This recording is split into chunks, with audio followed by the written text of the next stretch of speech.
My wife's Uncle Jack bought some land just north of Spokane, Washington, with a friend of the family, Kane. They got it at a significant discount because a nearby aluminium smelter had polluted the ground and it was impossible to use the water beneath it.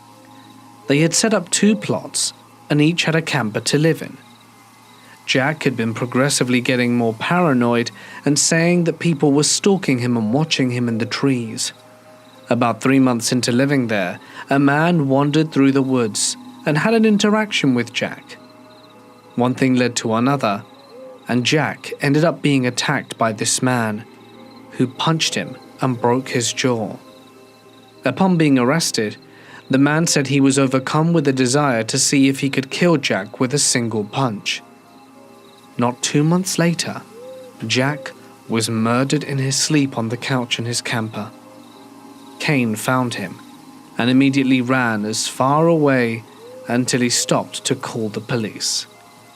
There was sufficient evidence of who did it, as they quickly caught the killer, who was a 19-year-old boy who said he simply wanted his bike, and beat him to death with a power tool that was lying on the floor nearby, completely bashing his brains in. Kane was completely terrified at the time to be there alone. He had moved in with a family member until 8 months later, where he ended up with nowhere else to go, and he had to return. In constant fear, he finally convinced my pregnant wife and I to come and stay with him. The second I turned off the highway onto the property, I was overcome with dread. There were at least 250 crows covering the dirt road up to the property. I didn't sleep whatsoever the first night. I stared into the forest, searching for the cause of my intense fear.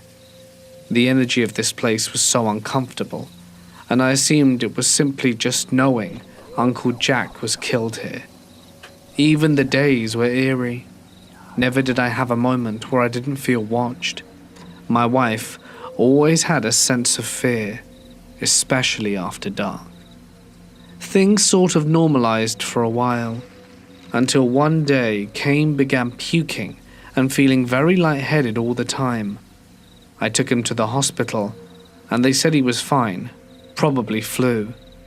At this point it was the anniversary of Jack's murder. 3 days after the date of Jack's death, Kane came running out of his camper screaming he couldn't breathe, waking up my wife and I, and we ran out to see what was wrong. Kane had gotten into his car and floored it, crashing into a nearby tree. I ran up and peered through the window to see the most intense and primal fear I've ever seen in someone's eyes. He was gasping and clutching his chest. Moments later, he breathed out one last time and he was dead. We gave him CPR for half an hour until EMTs arrived. On July 10th, 1 year and 3 days after moving there with Jack, they were both dead. Now it's only me and my wife alone on the property. Every moment living in fear and not understanding what had happened here. I don't know why we didn't leave right away. One day I came out to get fresh water from a drum that we kept on the water to smell the worst smell I'd ever smelt. The water container had a 1-inch opening on the top, and inside the water were bits and pieces of chipmunks, like spines and heads. They didn't fall in. Something had ripped them apart before putting them inside. The nights were getting worse and worse. I never saw anything, just always filled with unease and intense fear. I grew up in the deep mountains of North Idaho, with the nearest town being 30 miles away. Fear in the woods, even at night, is new for me. Hearing crashing and footsteps every night. One night my wife and I return home, hearing crashing and footsteps every night. Well, one day, my wife and I come home and have the worst feeling I ever felt. Everything looked different. Although everything was right there where we left it, nothing seemed in place. Looking around, I see this orange, long-haired, mangled cat sitting on a stump. This cat's eyes were so intense, fiery, almost glowing, but not quite. We start hearing branches snapping, pine needles crunching, seemingly from every direction, and I'm staring at this cat, almost frozen. Suddenly, a voice breaks out, echoing throughout the forest. "Is someone there?" A little girl, I thought, but something was off. My wife yells back, "Hello, are you okay?" "Anybody?" The voice had changed. "Help me! Help me!" We yell back several times without response. "Someone help me!" And then the most intense, shrieking, evil-sounding voice of a woman. I'm filled with more intense fear than I can ever describe. But my wife, she is overcome with the need to find this person, and she starts to head off into the forest without a word. I grabbed her by the arm and tell her something isn't right. Why won't she respond to us? She tries to break free from me to go off alone. I tell her to get into the truck, and I grab the spotlight. We aren't going on foot. We roll down the window and shine my intensely light LED lights through the forest.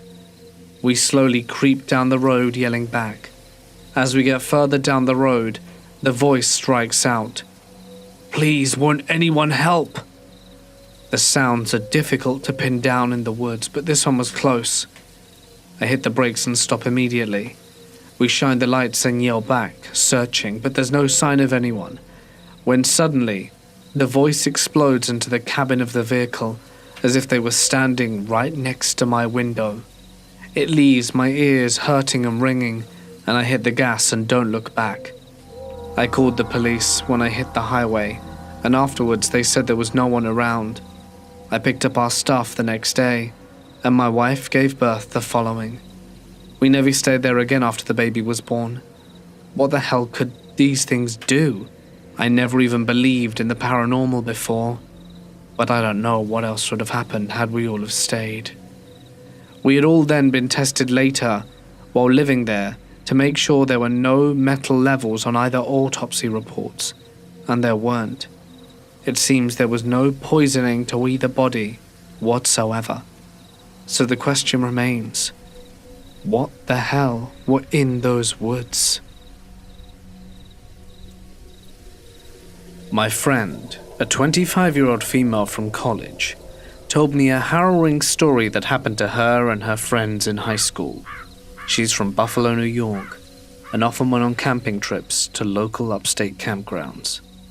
When she was a senior, she and 4 of her friends went to a campsite fitted with rows of cabins on the water that people could rent.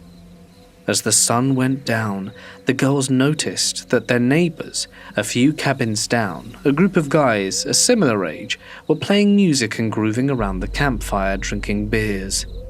One of the guys asked if they wanted to join, and when they got over there and started hanging out with the guys, everything seemed completely normal, and they were having a fun time.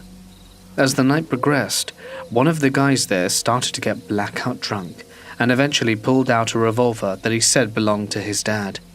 He started waving it around and playing with it.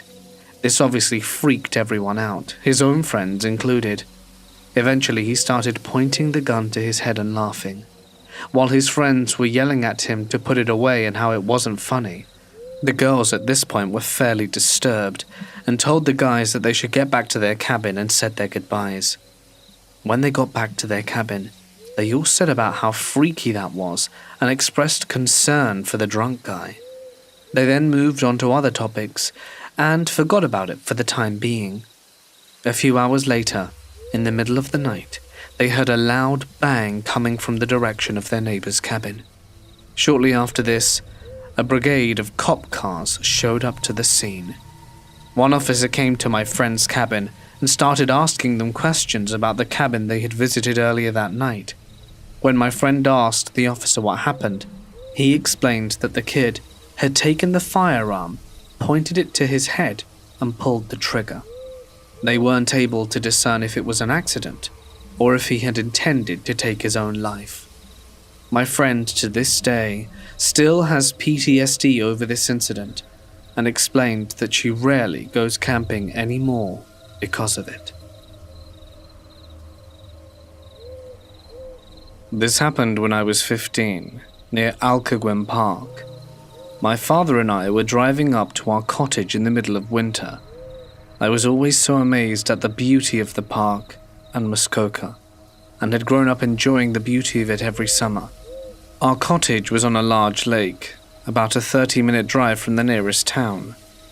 There were probably thousands of cottages on the lake. During the summer, the lake and the town's population tripled. It was cottage county, so people would spend all summer enjoying the lake in the warm nights around campfires with family and friends. I spent every summer there growing up, and it still brings fond memories of sunshine and laughter and the sound of motorboats on the lake. But the winters were different. The people that didn't live there all year round ventured back home to city life, leaving the area mostly deserted, with cottages boarded up for the winter. There were a few people that still frequented and would come up every few months for a few days or so. But for the most part, the lake was silent during winters, and the town was just filled with the locals. The beautiful pine trees are always covered with snow, making the forest quiet. Our cottage was on a dead-end road. There were about 20 other cottages on the road, with ours being somewhat in the middle. The cottages were quite spaced out.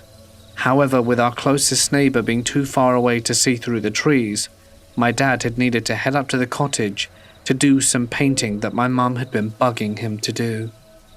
It was at the end of February, and it was a long weekend, so I tagged along so he wouldn't be alone, and so that we could spend some quality time together. It was about a 5-hour drive from our home, but turned out to be an 8-hour drive due to the heavy snow. It had gotten dark out quite early, and it was around midnight as we drove around Alcuin Park. It was deadly quiet and pitch black, except for the headlights of the car.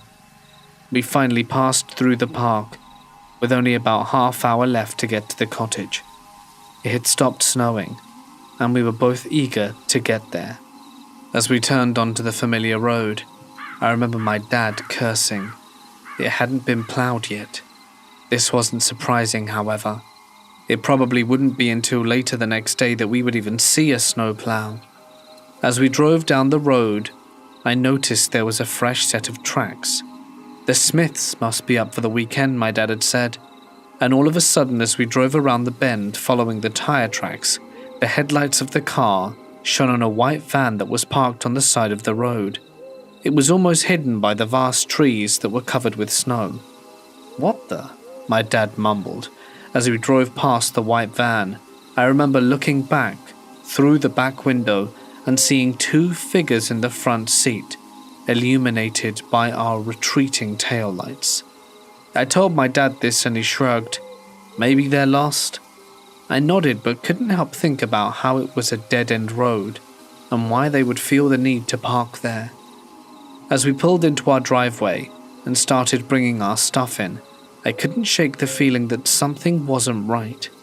I couldn't stop thinking about the van and why it was there, with 2 people just sitting in the dark in the middle of the night.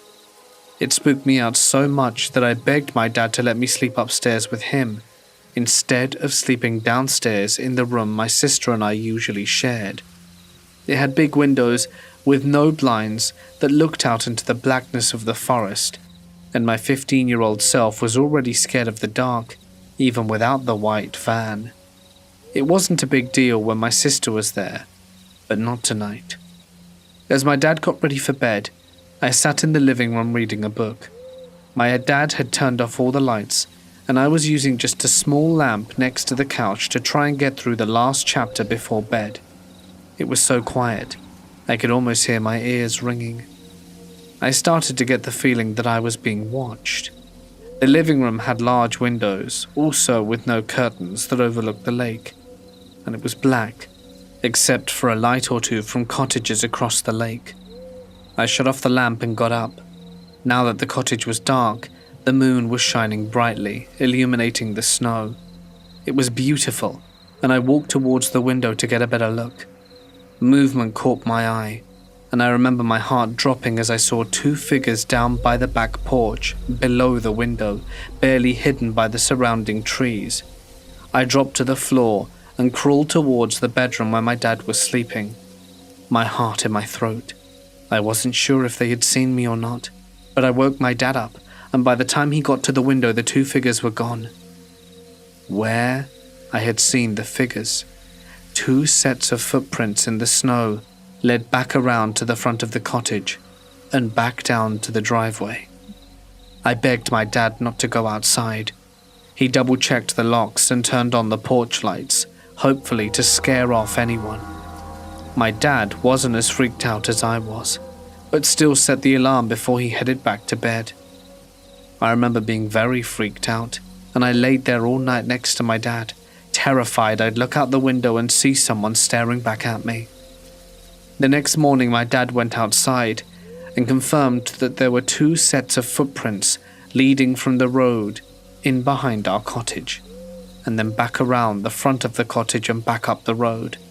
There were tire marks that showed the vehicle had turned around and then gone back up the main road. My dad guessed that they were probably looking to break in and steal stuff as it was the middle of winter, and not too many people went up to the lake. But they knew we were there. They would have seen our tire tracks leading to our cottage, and my dad's car parked out front. They also may have seen the lamp I had turned on to read, and/or see it go off. My dad didn't have an answer to that, and after much back and forth, he called the non-emergency line and reported it. Apparently there had been some break-ins in the area. Some stuff had been stolen from some cottages that were boarded up for the winter. But again, I still wonder to this day why they would be interested in stealing from a house that clearly had people in it. Or perhaps their intentions were far darker than we initially anticipated. I am an attorney living in the United States. This experience took place between my undergraduate and law school years. After graduating college, two of my friends and I decided to take a road trip to celebrate our achievement and spend some time together before going our separate ways, as we all had different post-graduation plans. Having been longtime fans of horror and the supernatural, we agreed to visit a few haunted locations along our trip. Most of the journey was rather carefree. We enjoyed a few national parks as well as stopping at numerous supposedly haunted or otherwise creepy areas. My friends Percy and Victor were great company, but other than visiting a few spooky locations, nothing truly paranormal occurred. Along our trip, we had used a few websites and blogs to pick locations near our route. After a week or so of travel, I was looking up the next few locations at our hotel on my laptop when I came across a rather interesting looking site. I happened upon a short newspaper article from the late 1800s that involved a family living in a remote farmhouse in the backwoods area of the state that we were traveling through. The report noted that the secluded farmhouse had been inhabited by a rather reclusive family that kept to themselves. The local townspeople seldom saw the family members, but the oldest son reportedly would travel to the nearby town to purchase grain at the general store about once a month. During the winter of the article's publication, about 2 months without a visit from the boy, the local shop owner grew concerned that perhaps the family had been stricken with illness.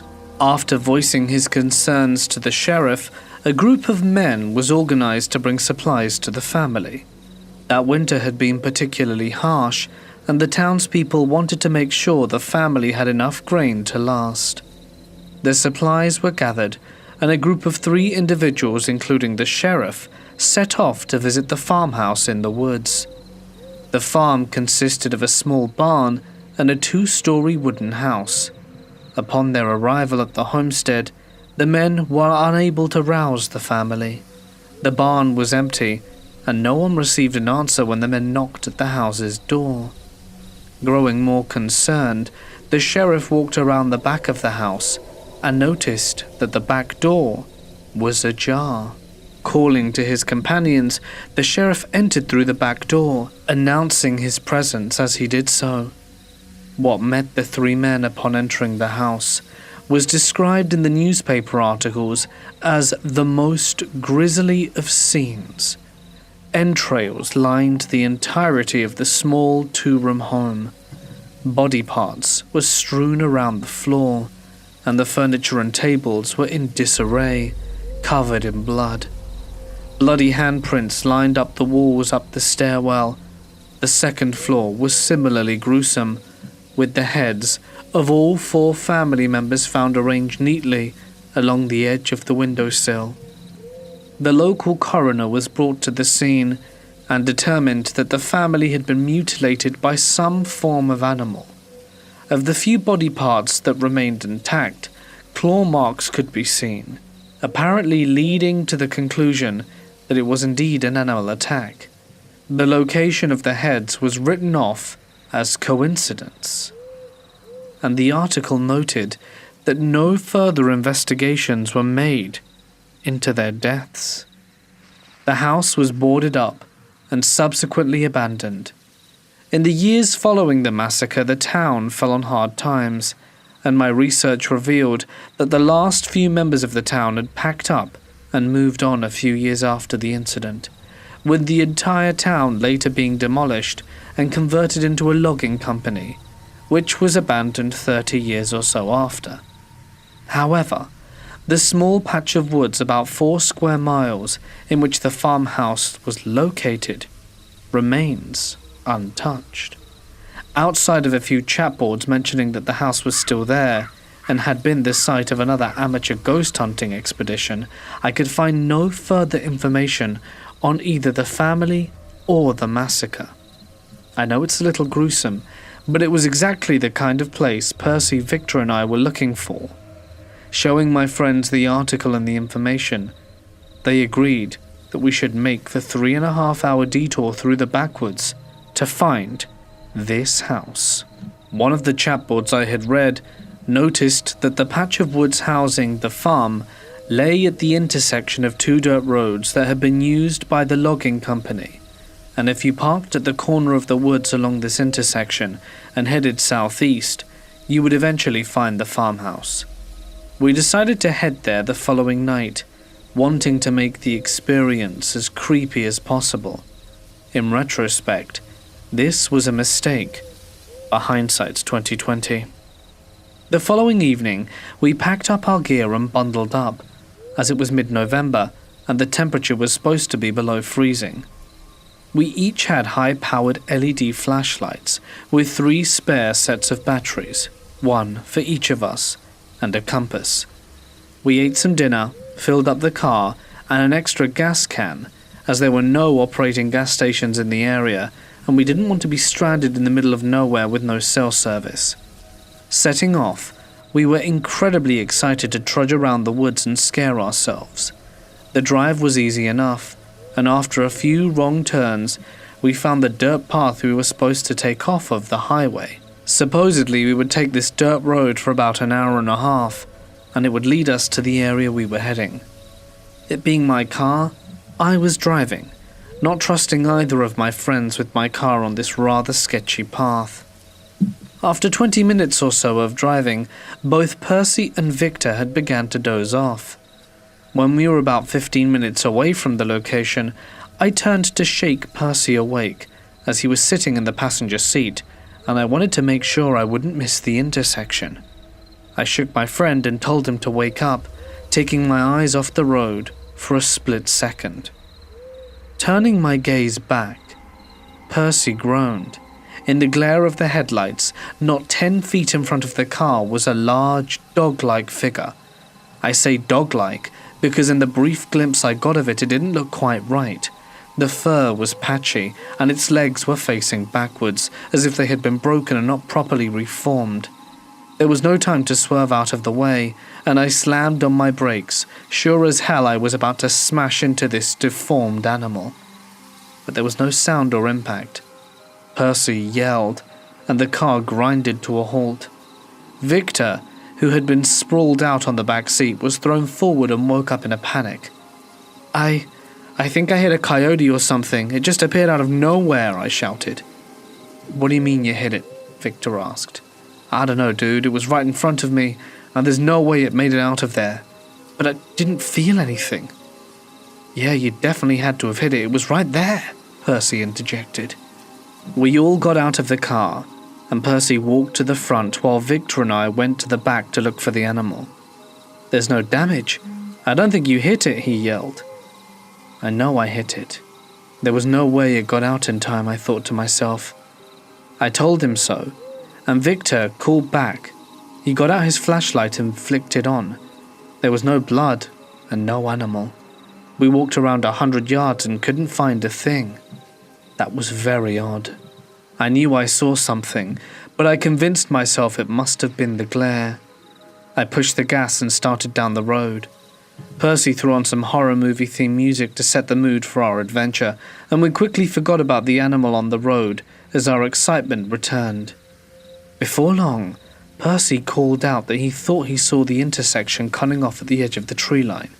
Sure enough, there was a small dirt pathway cutting through the forest off to our right. We pulled off the side of the roadway and parked the car. Flipping the headlights off, I took the keys out of the ignition and turned to my friends. "We made it. Let's go find some ghosts."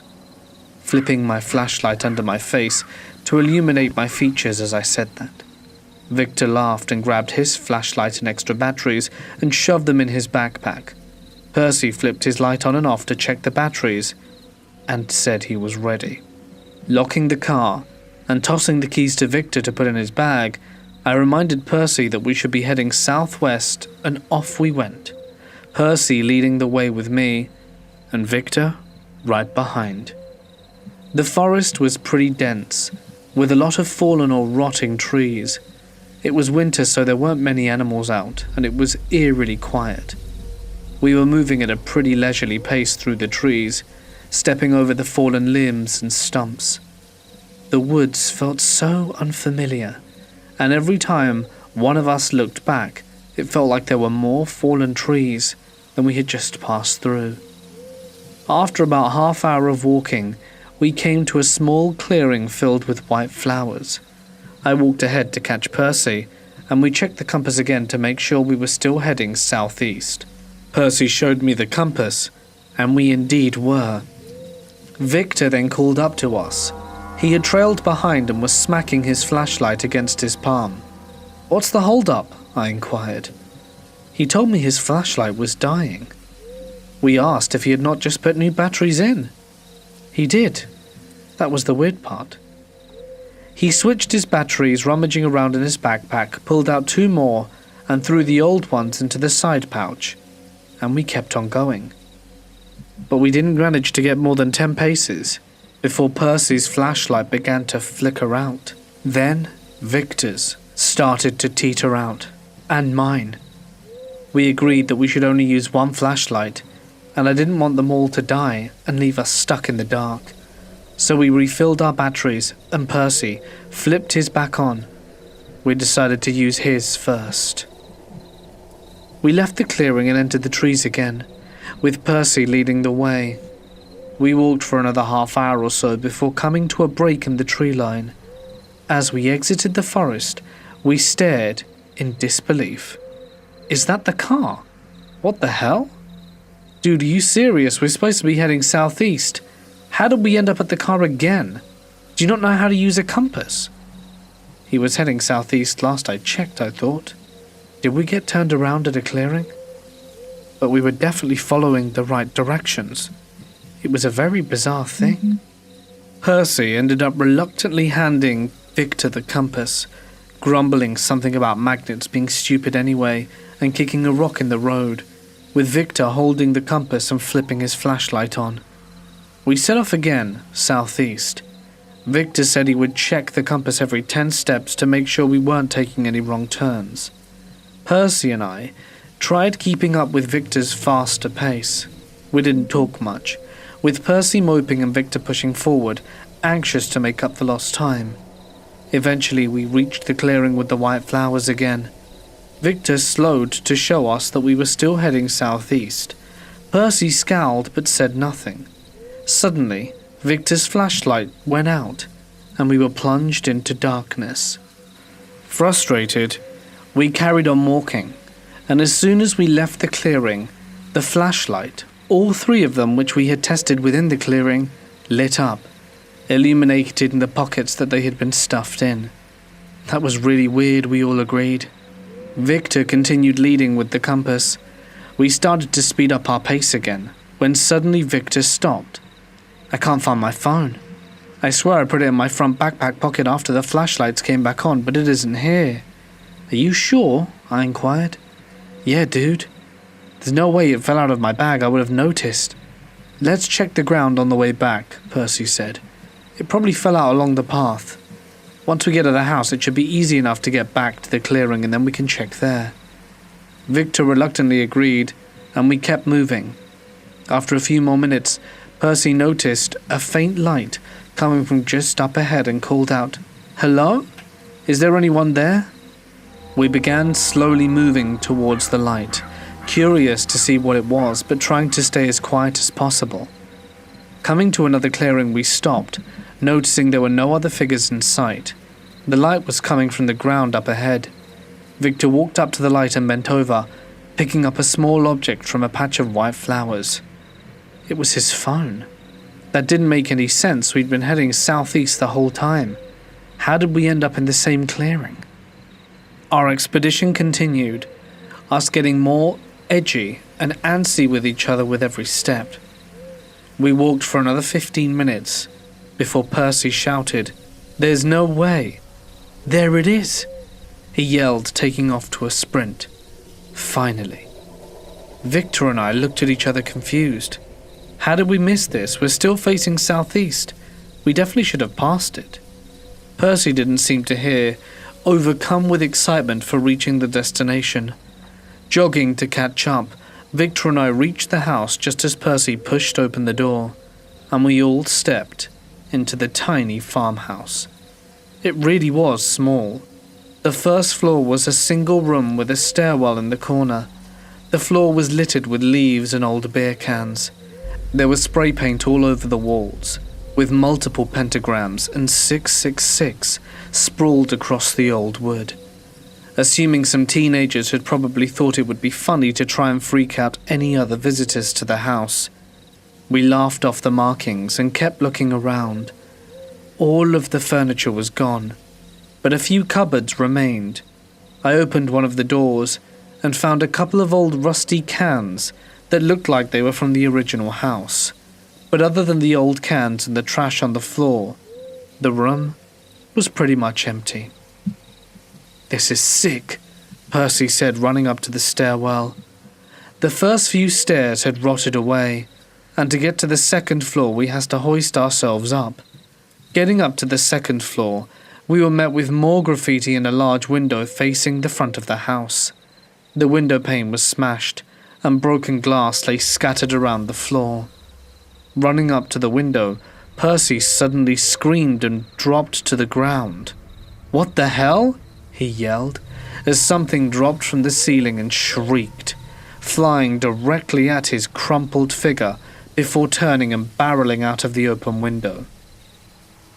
Percy screamed. Victor and I ducked and shined our light in Percy's direction as another shriek echoed out from the ceiling. Turning my flashlight forward towards the ceiling, I started to laugh. "They're bats, dummy. Come back over here before others start flying around," dropping back to the first floor.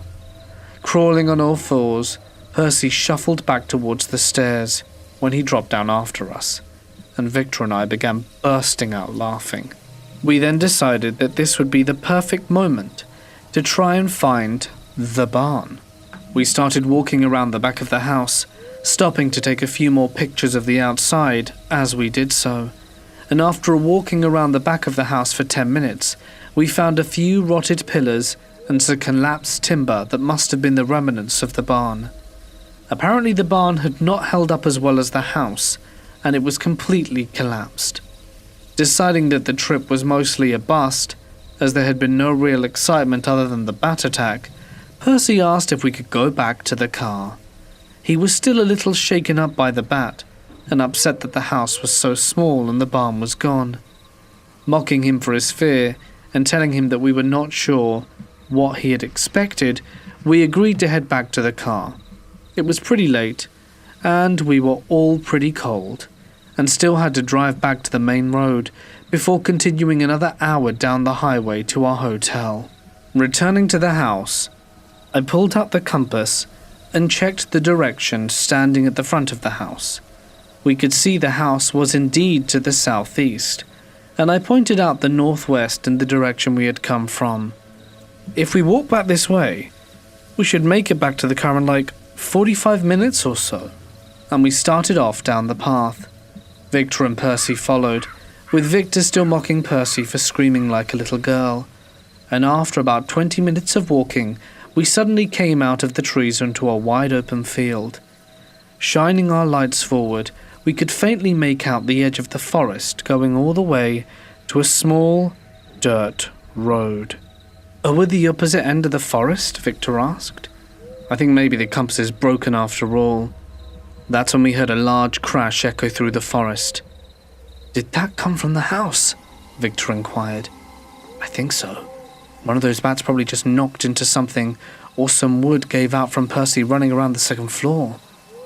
"Well, I've had it with bats and those stupid woods and the broken compass.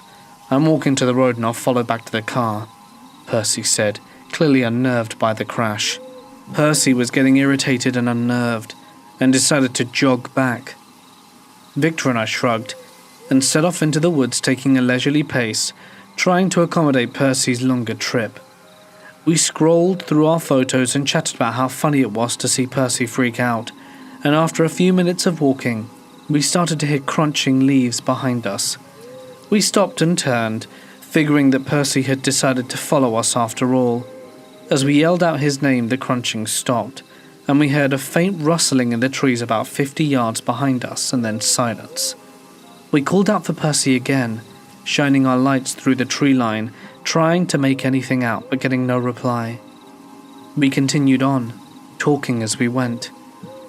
Passing by the house again, we stopped to take one more picture of the whole house from a distance, and as soon as we took the picture we heard another crash. Shining our light towards the house, we saw the front door was open. "Didn't you close that when we left?" "Pretty sure I did," I told Victor. "But it's an old house. Maybe it just opened by itself."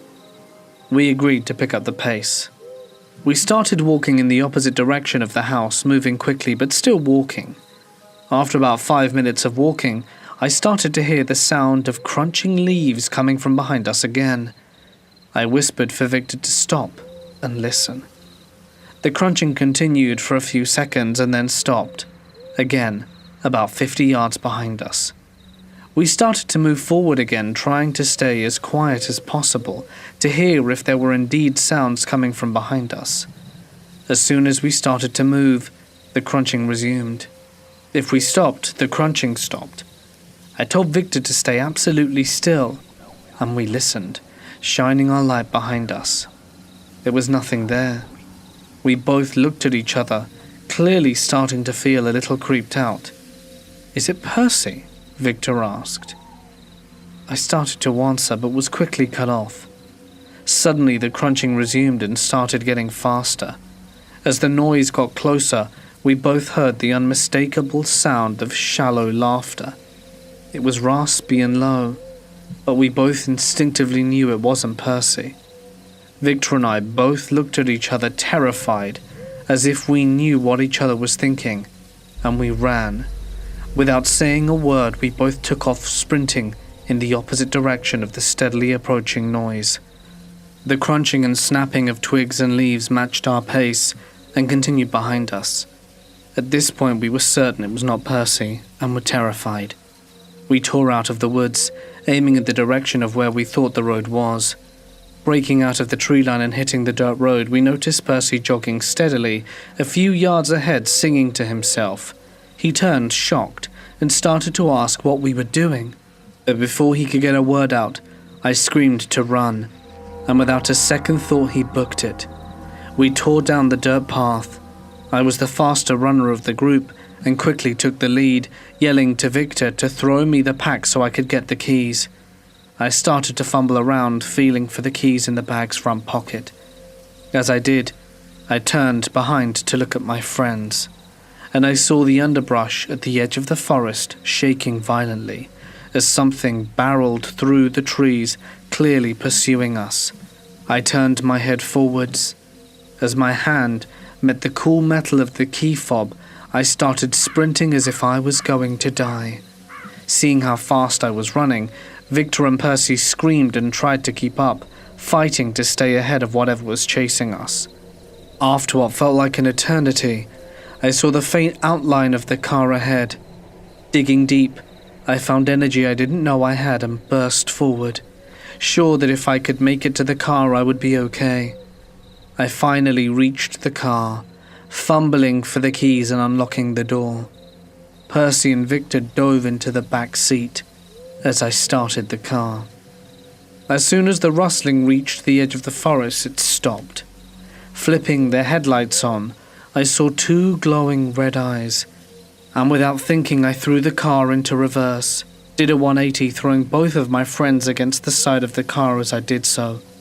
I floored it, and we sped down the dirt road, heading in the direction we had originally come from. As I looked in the mirror, I saw the shadow of what looked like a dog creep out from the edge of the forest, and then stand upright on two legs. It was no dog. It couldn't be a dog. It had to be at least 7 feet tall, and I saw those two glowing red eyes reflected in my rearview mirror.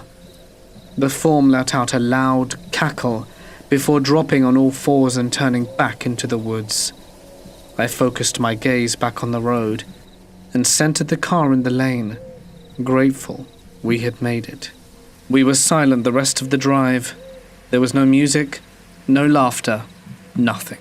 Not a word. I sped down the dirt path going 80 to 90 miles an hour, and we made it back to the highway within an hour. Not slowing down, we sped the rest of the way to our hotel and pulled into the parking lot. I turned to look at my two friends. They were both white as ghosts.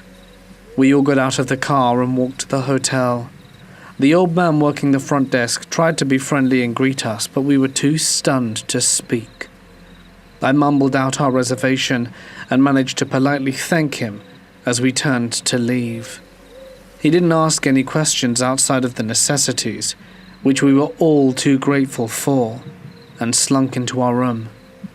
We laid down without undressing or packing our gear, and didn't even bother to unpack the pull-out bed, instead just curling up on the couch. None of us spoke about what happened that night. We finished our road trip, only visiting a few tourist locations and sightseeing in a few major cities, and never planned to return. But every now and again I have dreams where I'm chased by a creature, and I'm always running through the woods, and it always ends the same way, with me turning back, seeing those two glowing red eyes, for what I hope will be the last time. I went to the battlefield of Bull Run, Virginia, not too long ago, and had an experience I cannot explain. I'm a bit of a skeptic, and still am, but this experience was hard to rationalize. It was a dreary, rainy day, with a slight mist clinging to the ground. I had driven to the battlefield later in the day, and was the only person on the grounds, except for the occasional park ranger walking around the perimeter of the visitor center. The sky was grey and growing darker, and I was standing next to an old house at the top of a hill near the parking lot, which was not far from the visitor center. As I took in the panoramic view of the darkening battlefield, it began to grow colder. As I pulled my jacket in tighter, I felt a hand on my shoulder, and I heard a man whisper, "Get down." I whipped around, expecting to see a park ranger behind me, but there was nothing. I snapped back around and looked towards the visitor center, thinking maybe a ranger was yelling out to me to get off the hill because the grounds were closing, but I saw no one. I began to get nervous, desperately searching the horizon for any sign of life. "Who was that?" I said to myself. "What was that?" I frantically looked around. and began to notice that the mist on the ground began to dance gently, as if someone or something were disturbing it, like an unseen man was walking away from me. The strange movements of the mist distracted me from my former nervousness, but I soon snapped back to reality when I heard an ungodly shriek from inside the locked house. It was definitely the voice of a woman. It started loud and shrill, but slowly tapered off into a low, guttural gargling. I don't think I've ever run so fast as I did after hearing that wail. I startled the park ranger at the desk when I yanked open the door to the visitor center and slammed it shut, panting and babbling like an insane person. When I finally gained my composure, I told the ranger what had occurred, and he tried to give me a convincing smile. He told me I must have been out in the cold too long and invited me to check out the informational film, small museum and gift shop. When I took him up on his offer to check out the gift shop, I couldn't get over the ranger's underlying fear. He appeared to be hiding something, but I understood he couldn't say anything that might frighten future visitors, so I let the matter go for the time being. But when I got home, I scoured the internet for any explanation for the terror that I experienced, and I found that an old woman died in that house, killed by a cannon aimed at Confederate sharpshooters near the house. Was it the ghost of a Confederate sharpshooter that warned me to get down? Was it the old woman's tortured spirit that let loose that blood-curdling shriek? I will never know, and in that thing's mind, the war does not appear to be over. This happened way back in 2013, when I was in junior college. It was our college organization's annual art camp. For a short description, we're all in the fine arts department, and our organization holds this art camp where there are seminars from our professors and mentors, and all in all, team-building activities. It's usually set in recreational venues. As I've said earlier, it was junior, and it was our year as the officers of said organization. So we were the ones who selected the venue, planned the games and itineraries and such. To give a brief description of the place, it's in a rural area around Laguna in the Philippines. It's a huge recreational area with a hanging bridge leading to the campfire, pool area, and obstacle courses. In the middle of the venue, there's a huge open space function hall where the seminars were held. Our cabins were hidden by trees located far behind the hall. The first cabin was for the mentors and professors. The second was for the girls in my year and co-officers. The third were for the sophomore and freshmen. The fourth were for the guys in my year, and some freshmen in their last two cabins were occupied by the higher year students. On the right side of the function hall, there's an outdoor lounge area with a life-size chessboard game, and if you walk straight further, there's an obstacle course area. Further from it was the pool and the foresty area where the camping and hanging bridge were located. This particular story was experienced by my classmates.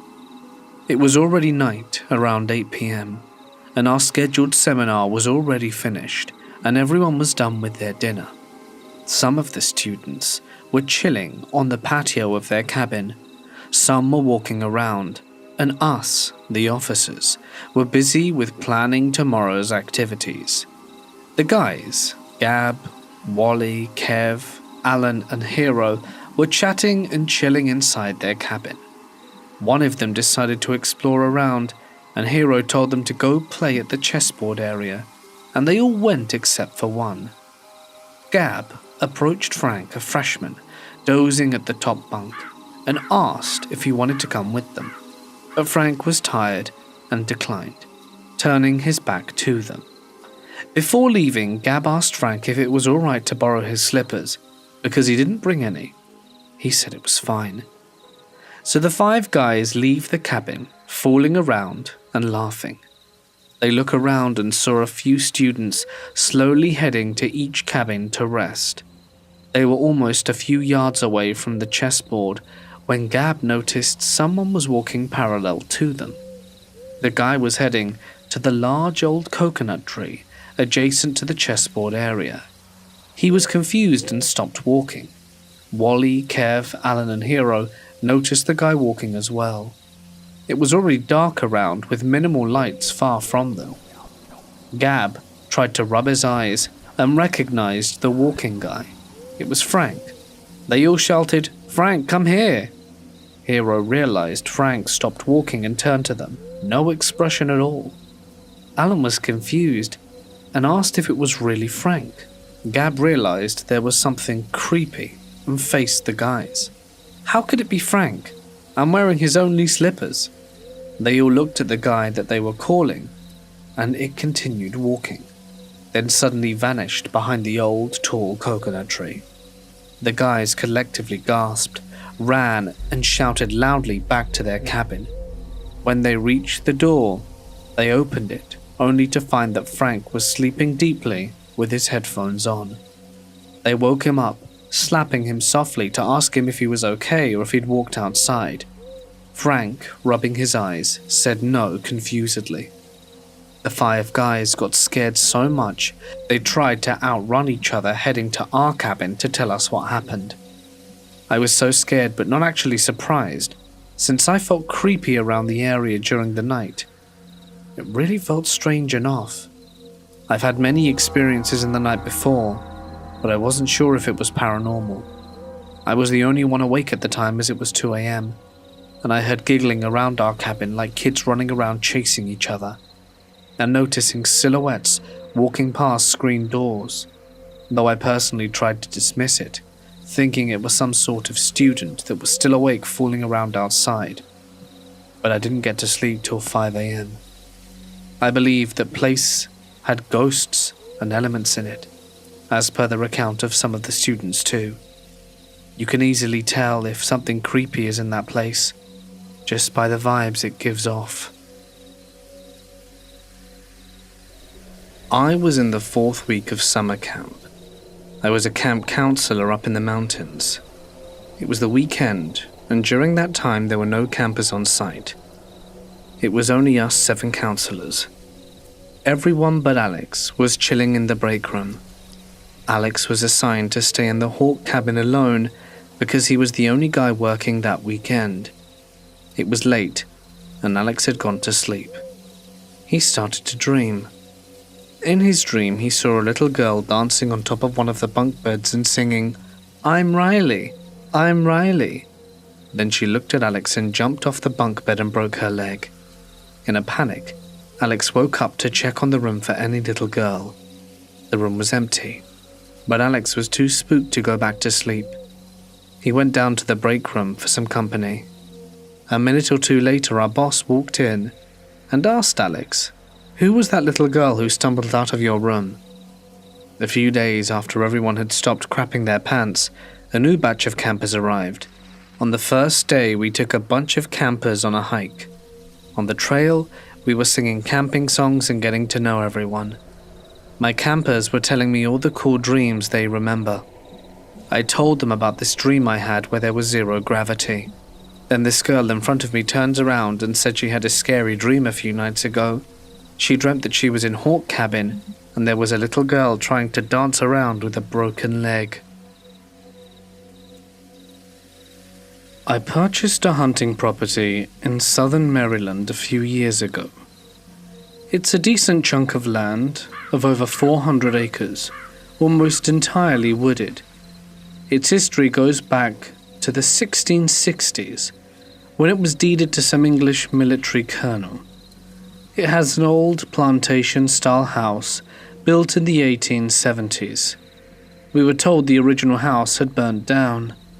It has a family cemetery with gravestones that go back to the 1780s and a lot of overgrown boxwood bushes, the ones you prune into shapes.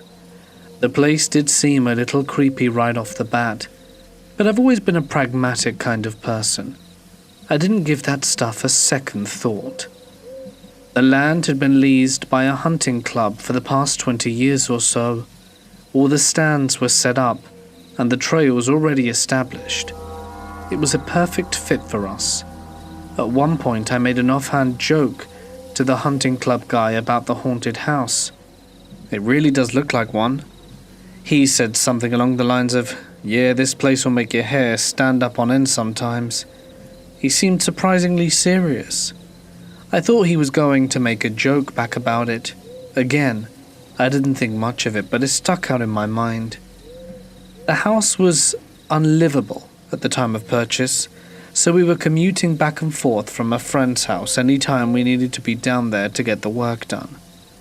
I had never been there at night by the time deer season came around, and me and 4 other guys went to the opening day for rifle. We have to get to our stands pretty early when it's still dark. We each go alone to a different stand in a different area. First light is usually 6:15, so we got there around 5:15. It's about a 15-minute hike through the woods. Opening day, no issues. Nothing weird happened. Kind of a slow morning, saw a few deer, but nothing worth taking. Second day, same schedule. I got there at 5:15 and started my hike out. Part of this hike is a long and straight logging path. Once I got on this logging path, I started to get the sense that something was watching me. The feeling came out of nowhere.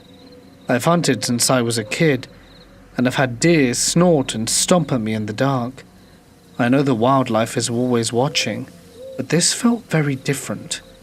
I shined the flashlight through the trees in all directions and didn't see anything, and choked it up to being paranoid because of what the hunting club guy said. It was an intense feeling. I got to my stand, which is what we call a ladder stand. It's basically a ladder going up a tree with a seat at the top. Got situated and was looking down at my phone since it was still dark out. Out of the top of my vision, I saw a bright light. Looked up real quick and it was a bluish-white glow that lasted about 2 seconds. Saw it around 150 to 200 yards out straight ahead. My adrenaline was pumping like crazy. I thought to myself, what the heck was that? The next closest hunter was probably close to 500 yards away, but to my left. There's no way I could have ever seen his light through the trees. I kept my stare at that same spot for what felt like forever, but never saw it again. I ended up trying to justify it in my head as either just seeing stars or maybe a hallucination of some sort. At around 9 or 10 a.m., I got down and walked in that general direction to see if I could see anything really quick, but there was nothing. We're on private land. There's no one else out here. 2 guys got deer that morning. I did not. Decided not to mention the light to anyone. It was probably just in my head anyway. On the 3rd day, we switched up who went to which stand, since the 2 guys who got a deer weren't there. One of the guys did end up going to the stand I was at, John. The day went on as normal, but was another bummer. None of us saw anything worth taking. John didn't mention anything out of the ordinary, and by that point I had started to forget about the light and didn't care anymore. Day 4 was our last day, and was another normal day, but thankfully I had finally gotten my deer, a small 7-point, but I was still happy. John ended up taking a spike, small buck, for the meat, and the other guy decided not to take anything, and we went our separate ways. A few weeks later, I decided to put up some trail cams and sent out a text to the group with a joke about maybe catching the old colonel wandering around. That's when I got a call from John, and he told me he forgot to tell me that he saw lights in the wood at the same time I did. My heart dropped. I said, "Dude, you're not going to believe this, but I saw the same thing." I asked which color and in which direction. He said it was like a bright blue or white straight out. Said it was quick on and off. Couldn't say exactly. I thought for sure at that point the place was haunted. I had to go out there. I immediately drove down and scoured the area in front of that stand. After about 15 minutes walking around in the vicinity of where I thought that light was, I found an old ladder stand. Looked like it'd been there a long time, maybe 10 years. Still, could be used, but it wasn't safe. We had a poacher on the property. I called the game warden, but she said unless I caught the guy, there was nothing they could do. Just told me to take the old stand down, which I did. I set up the cameras and never saw anyone. I wish I had told John about the light. Still feel like an arse. It was an incredibly dangerous situation for both of us. Thankfully, nothing bad happened. 2 to 3 years have since passed, and I haven't had any issues. I've done a lot of walking looking for old stands, and actually have found a few more to take down. I tell everyone now who hunts here with me to tell me if they see anything out of the ordinary. This happened recently, and the feeling of dread is finally subsiding. You see, I was driving with my boyfriend to this little cemetery. I wanted to check it out while we waited for a friend of mine we're meeting to be done with work. I live in southwestern Pennsylvania, so there are many wooded areas. We were driving down this one road in a pretty populated rural area, and then we turned onto the road we had to drive down to get to the cemetery. Immediately, the pit in our stomach formed, so the only light for miles were our headlights. We were surrounded by a void of pitch black nothingness. As we crept down the road, that feeling of dread grew and grew until my boyfriend stopped the car altogether. His eyes were glued to something right ahead of us. I saw a small light coming towards us, which I thought could be very distant headlights. Thus I interpreted his panic as one of, "Oh crap, people," and went on saying that it isn't illegal, since he had expressed earlier his fear of running with the cops. My boyfriend started panicking more and was trying to figure out how to get out of there. We turned around and got out of there as fast as we could. He told me he had seen a decent-sized shadow, and the light that I thought were distant headlights were actually the reflection of something's eyes. Growing up in Appalachia, I'm not a fan of the woods. I don't know what we saw, but I know that whatever it was, the dread it instilled in us was palpable.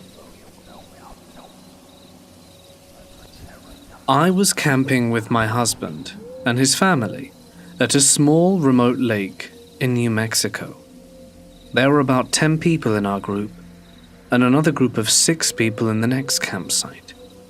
It was nighttime, and both groups were doing typical activities, making s'mores, having a few drinks and telling stories, when we all heard what sounded like a little girl yelling out for help. Neither group had children with them, but we were all positive we were hearing a little girl and decided to search the area where we heard the noises from.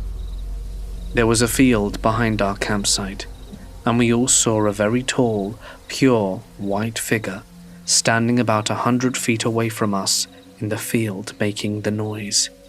We agreed that it looked about 6 feet tall, skinny, and white as can be.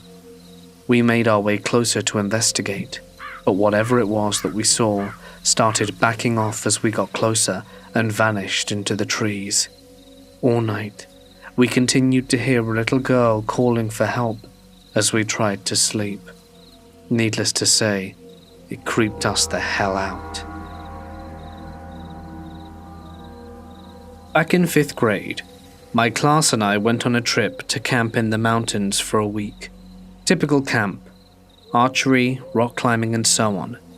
My teacher did tell us a disturbing story about the little girl that drowned in the lake. For context, the lake where the kids take out canoes is also a swimming area in the summer. It was winter when I went, so the water was too cold for that. However, apparently there were large reeds growing in the area that you could hide behind back then, and this little girl didn't know how to swim, so she headed off from the group to practice swimming in private to avoid being made fun of. However, she went to a spot that was deceptively deep and sank. No one found her until she'd already died. Now, the part that I instantly dismissed as BS was when he went on to say that some nights you can hear her crying. Well, one night, I woke up late, having to pee worse than I ever did in my life. They made us drink a lot of water up there, and the windows were all open because my teacher was a very fat man. Everyone was asleep, and I heard it. Out there in the window, I could hear in the distance the crying of a little girl. I was under the covers fighting back the urge to pee, scared out my mind. Eventually I ran out as fast as I could to use the bathroom and carefully crept back to my bed.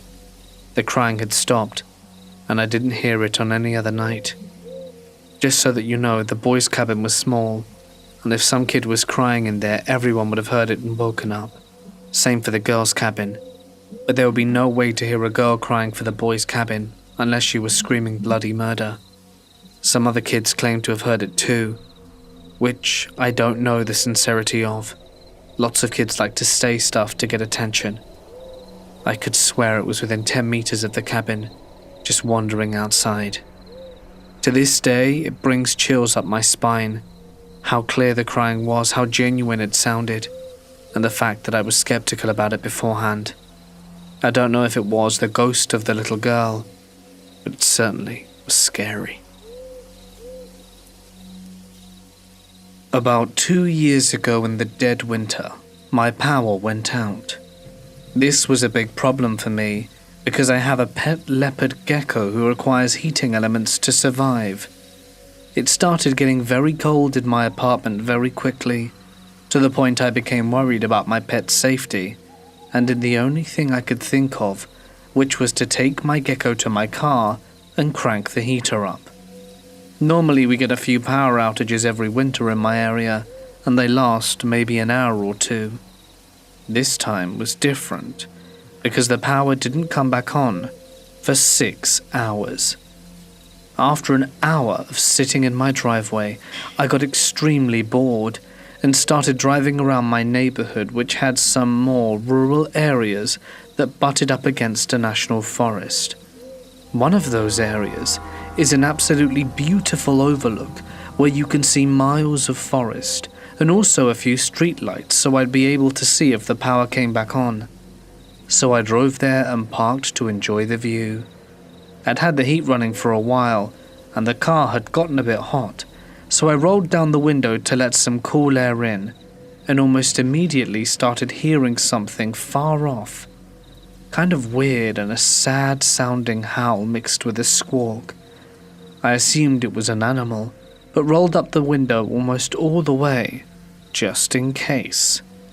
Over the next 20 minutes, the sound got progressively closer and closer to the car, until it sounded like it was almost circling me. I can still hear this sound in my mind clear as day, even though this happened several years ago, and I know what animals we had locally and what they sounded like. This didn't sound like any of them. I got nervous and decided to leave and go get some food and gas in a neighboring town that still had power.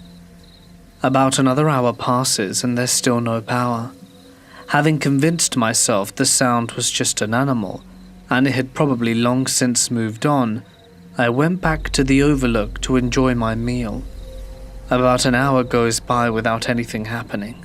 No noise, no nothing, until eventually I see movement along the big rocks in front of me. It's starting to get dark, so I can't really make it out perfectly, but at one point it looked like the head of a disfigured animal peered at me over a rock, and then disappeared. I see this several more times, but I stay, because if it was an animal, then there was something severely wrong with it, be it an injury or a birth defect that would probably affect its quality of life, and I wanted to be able to at least let the animal control know so that they could find it and help it, or if worse, put it out of its misery.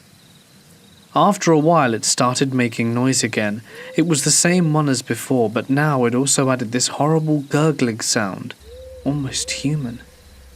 It had gotten quite dark, and I couldn't see much of anything, but I could hear it circling the car. Eventually, I hear what sounds like something messing around near the back tire, and I panic and peel out the parking spot. I look behind me and see what is now very clearly a person in the taillights. They chased the car for a little while, but quickly gave up. Is it possible this was just a person under the influence or suffering from a mental health issue? It seems pretty unlikely since it was probably below 30 degrees outside and far enough out of everyone's way.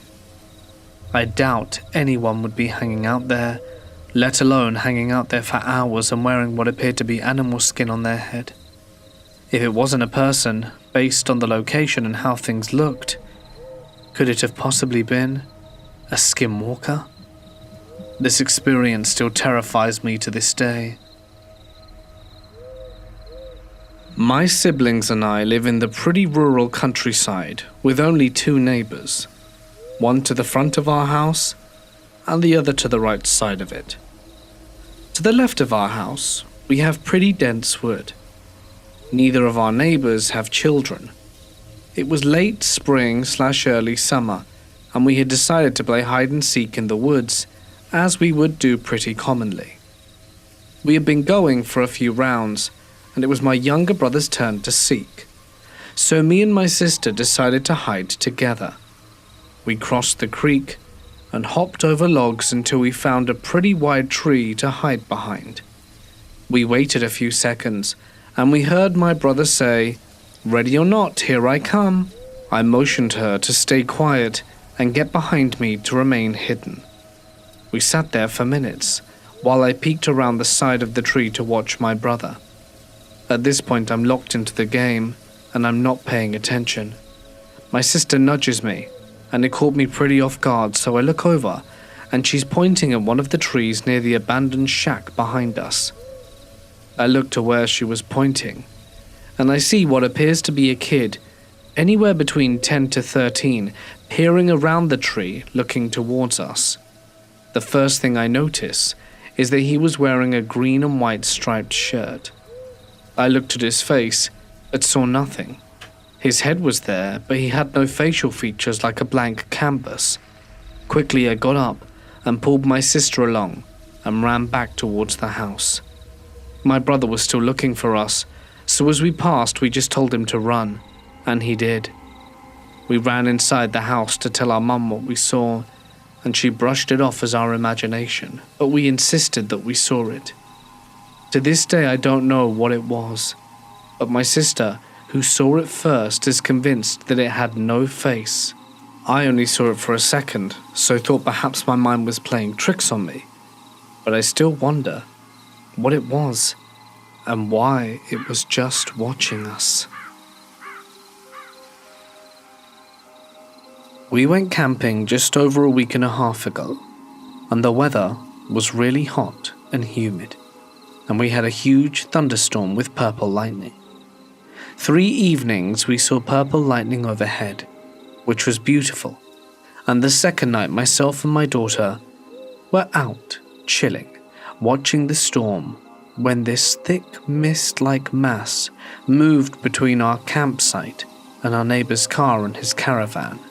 They'd gone to bed around 11 p.m, and we had the outside LEDs on, so it was light enough to see. It looked like a mass of tadpoles, only it was made of mist, and I rubbed my eyes, and my daughter asked me if I'd seen the black mist. I said I did, and she started freaking out because she described it to me, and it was what I saw. We watched it move away into the trees to our right, and I played it down after she got scared. Haven't seen anything like that since, and I don't know what it was, and we're still camped here. It's all been uneventful on the strangeness scale, but I just want to know what the hell that mist was. This story happened in 2005, right when the Motorola Razr flip phone had just taken the world by storm. It had reached my tiny mountain village, a relic of its former glory. It used to be a mining town, maybe in the late 1800s or something, but whatever natural resource they had been trying to get out of the ground had since dried up. There were many abandoned houses in the outside parts of town that had been left to be consumed by nature, and were for the most part forgotten about. But in our rural community, us kids had a legend of a house that stood near the entrance of the mine that many referred to as the Master House. It wasn't so much of a house as a 2-story cabin in the woods, as I would eventually learn. The story goes that they were the mining master's family, and they all lived there right next to the mine, surely so the master could come home from work quicker, no doubt. But on the day the mine closed, they fled for whatever reason, leaving all their possessions behind, clothes, plates, everything of value. It strikes pretty much all us kids as odd and leads to a lot of questions. Of course, at this point, the house had been there for probably 100 years, although I can't say for sure. Anyway, one day, me and my friends were pretty bored, hanging out at one of our friends' houses. We were just playing Xbox, and it was about 7 o'clock, deep in the summer, so it was still bright out, when someone had the bright idea to go and check out this house. None of us had actually ever been, and although I was apprehensive at first, the thought did seem enticing.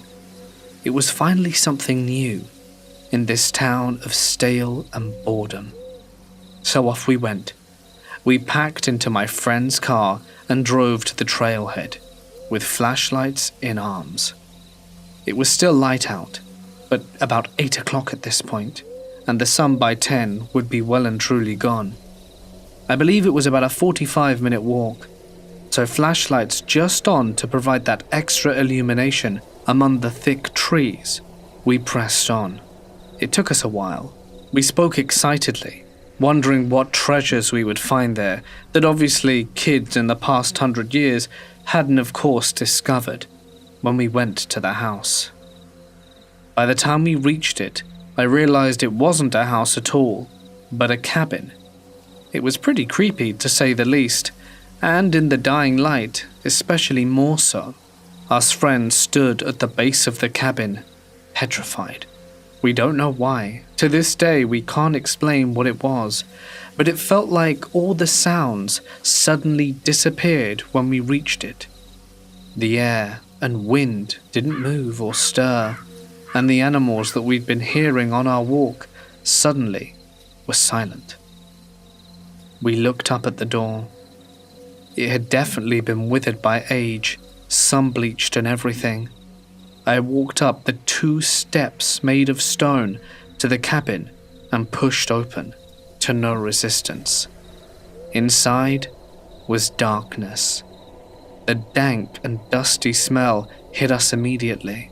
It smelled like something had died in there, and it probably had. We walked in tentatively and saw that other people had definitely already left their impression on the place. Graffiti on the walls, "Andy was here," and the like scattered all over the walls. There were a few relics of the past though, some spoons and plates that were clearly visible in open drawers, from other treasure hunters no doubt, seeking a prize after their long hike. We looked around the downstairs kitchen.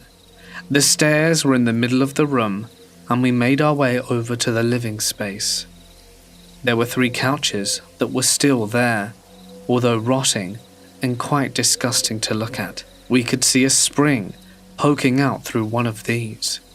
One of my friends remarked that one of them looked newer, not as ancient as the others, and wondered if perhaps this had been an addition that someone had put in later, like forming a clubhouse in this derelict old cabin. Why anyone would do so, I have no idea. After we'd seen the downstairs, the upstairs is what interested us. We shined our flashlights up the stairs, and with trepidation, I started taking the first few steps, each step protesting with a loud creak as I pushed my weight and marched further up into the darkness. I shined my flashlight to the left to see some bedrooms, and then slowly to the right. The door was ajar, and as I approached the ajar door and pushed it open, I dropped my flashlight and let out a scream. Someone had actually brought up a mannequin and dressed it in what I assume were the clothes of the people who lived there, this long, frilly dress. All my friends started laughing, because clearly they had not had the fright of thinking you were being greeted by an ancient ghost. We all laughed.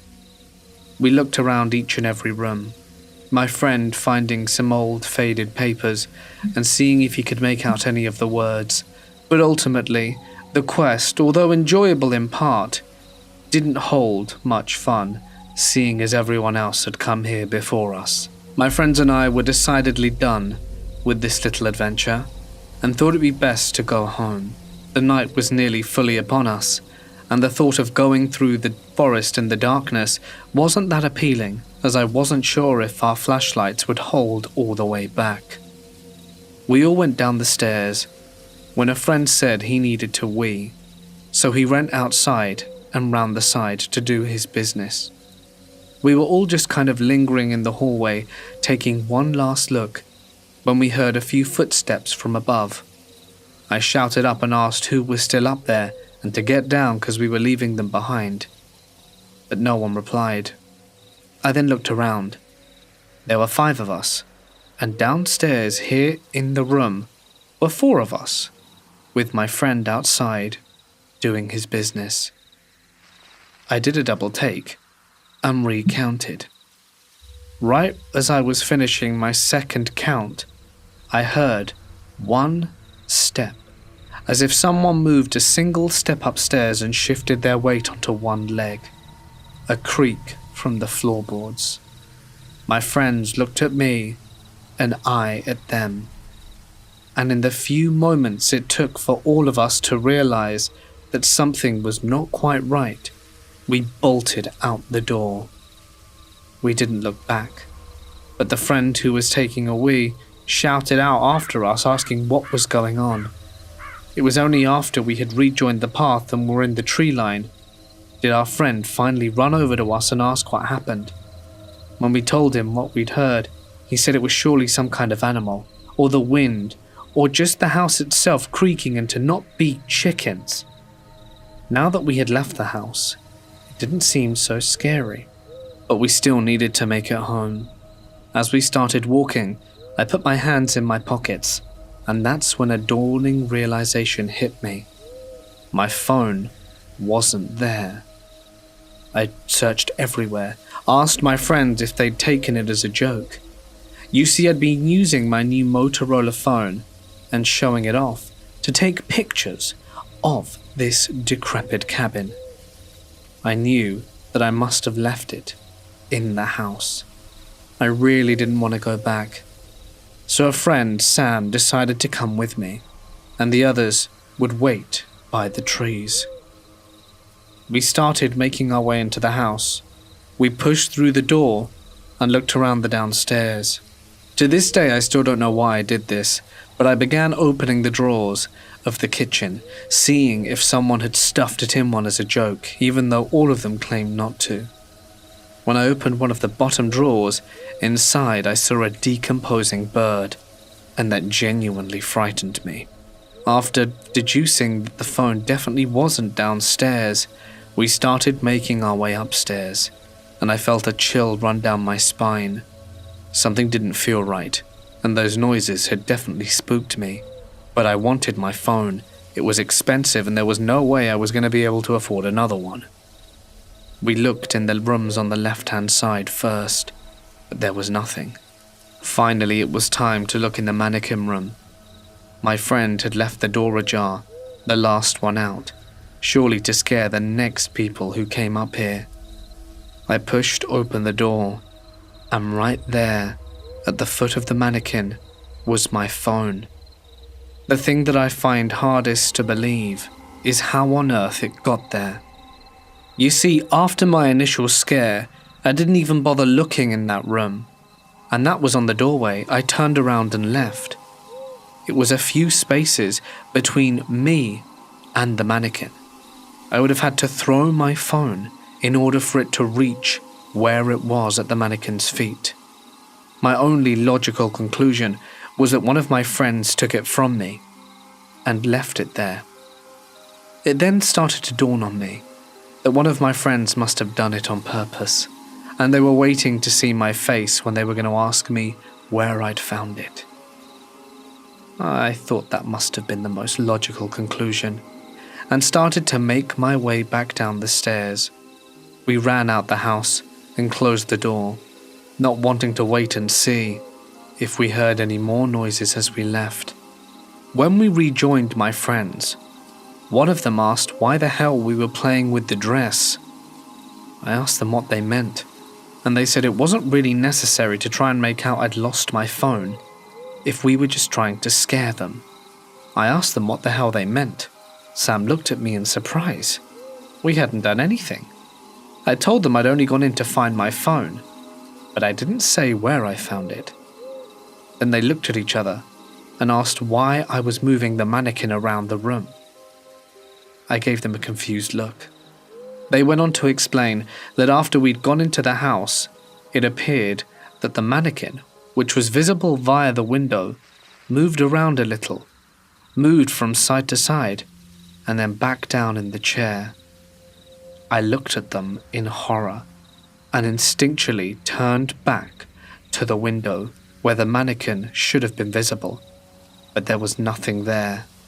Without thinking, all of us began running.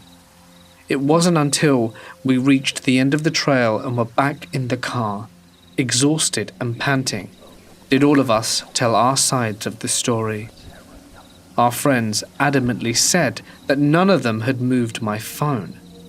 One of them recalled that I had put it on the side after taking a picture of one of the plates and my friend holding one of the spoons. But that was the last place he saw it, as he was too busy taking photos on his phone. Regardless, I still don't know what happened that night. I trust my friends implicitly, and after their reactions genuinely don't believe that they had any hand in the moving of my phone, as I am also sure that they are not lying to me about us playing with the mannequin. There was no outright accusation of it being spooky happenings in an attempt to scare us.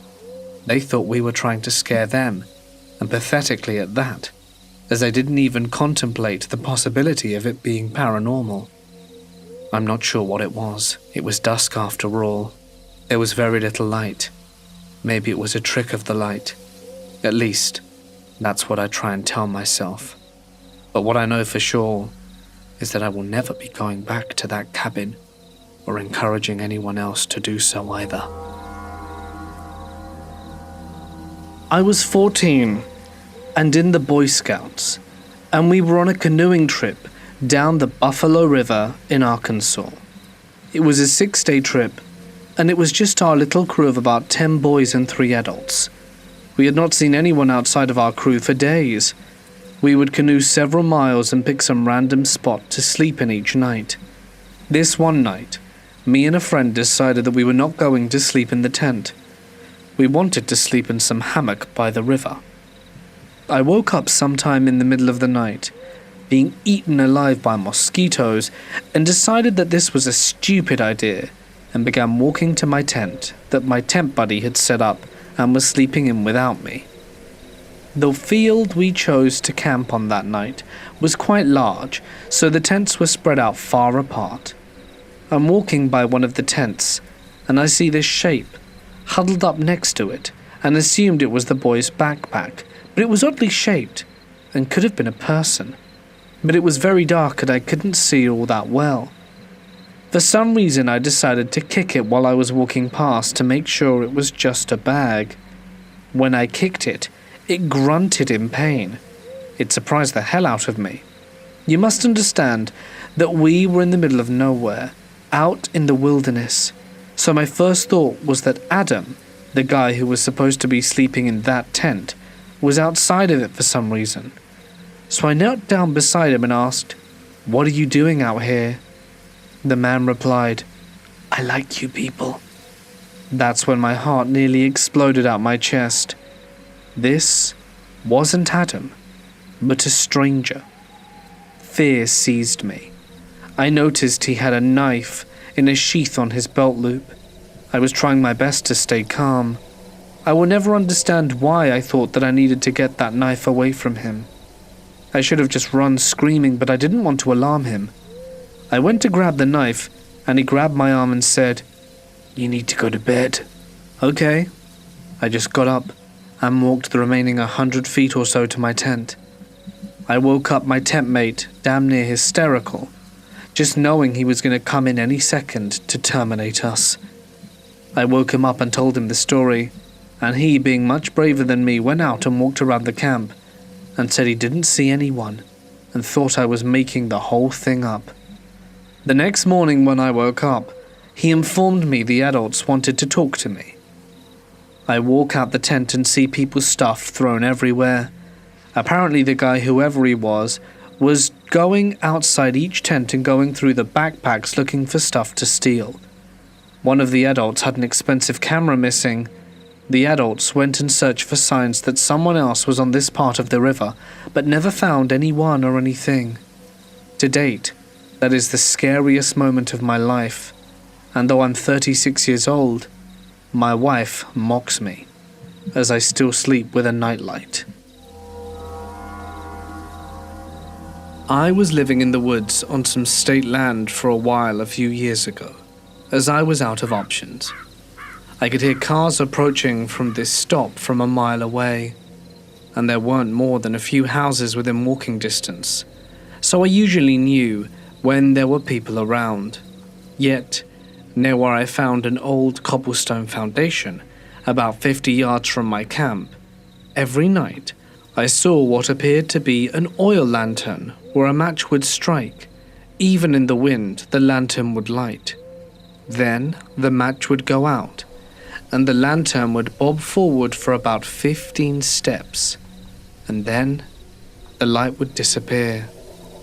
I'm not all about ghosts and stuff, but to this day, I have no way to explain what it was I saw. This incident happened in 2019, and to this day, I still can't find an answer. There is a short 20-minute trail in Nopiming called Walking on Ancient Mountains. It's basically a hike up a huge rock that brings you above the tree line.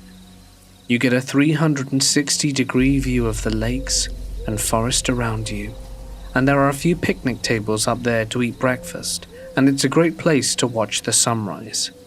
So my boyfriend and I drove out there. We lost signal, and the last thing we had passed was a campsite about 22 kilometers down the gravel road before our stop, so we were pretty isolated. We got there at roughly 1 a.m. and had a bed in the back seat/truck of our SUV. So when we got there, we could snooze for a while before hiking up. So we pull up to the base of the trail and want to use the outhouse and get ready to sleep. We honk the horn, slam the doors, and yell to scare away any animals nearby like bears and such before we walk, maybe 40 feet to the bathroom. After all that, we hop into bed, lock the doors, and within the same minute, we heard heavy footsteps in the gravel outside the car. Step, step, drag. Step, step, drag. After being frozen in fear for a moment and hearing these footsteps approach the car, I quickly scrambled out of the front seat, started the car, and shined my lights around to see what was out there, but there was nothing. No tracks in the gravel. No signs left behind that anything was out there. I do a quick circle, shining my lights bright in the bush that's surrounding us, and we don't see anything. But I was so scared. I stayed up for nearly an hour shining my lights and waiting for something to back out. After not seeing anything, I figured whatever it was had passed through and wasn't coming back. So I turned the light off and crawled to bed in the back where my boyfriend slept. With no exaggeration, the moment I laid my head back down, we hear the footsteps again. This time, walking from the rear driver's side wheel well where my head lies, around the trunk, and to the wheel well next to my boyfriend's head. We looked up through the windows, too scared to move, but didn't see anything. Then, suddenly, there was a loud, slow scratch in the wheel well next to my boyfriend's head. My boyfriend hit the wall of the car to scare it away, but it stuck around. And after all of this, I don't remember why, we had stayed and not gotten the hell out of there. Maybe at the time, we figured it was over a 3-hour drive from Winnipeg to get there, and we'd hate to have wasted all that time. Either way, we stuck it out. The footsteps and scratching went on for most of the night, and once it was the tiniest bit of light out where we could see our surroundings better, the sounds stopped, and we slapped on some headlamps and started our hike. At the time it was too dark to see, but once we got back from our sunrise breakfast on top of the rock, we saw the tire where the scratching had been was flat. No explanation as to why. We got it changed out and headed home. But to this day, when we think about it, there's no animal that I know that would behave like that.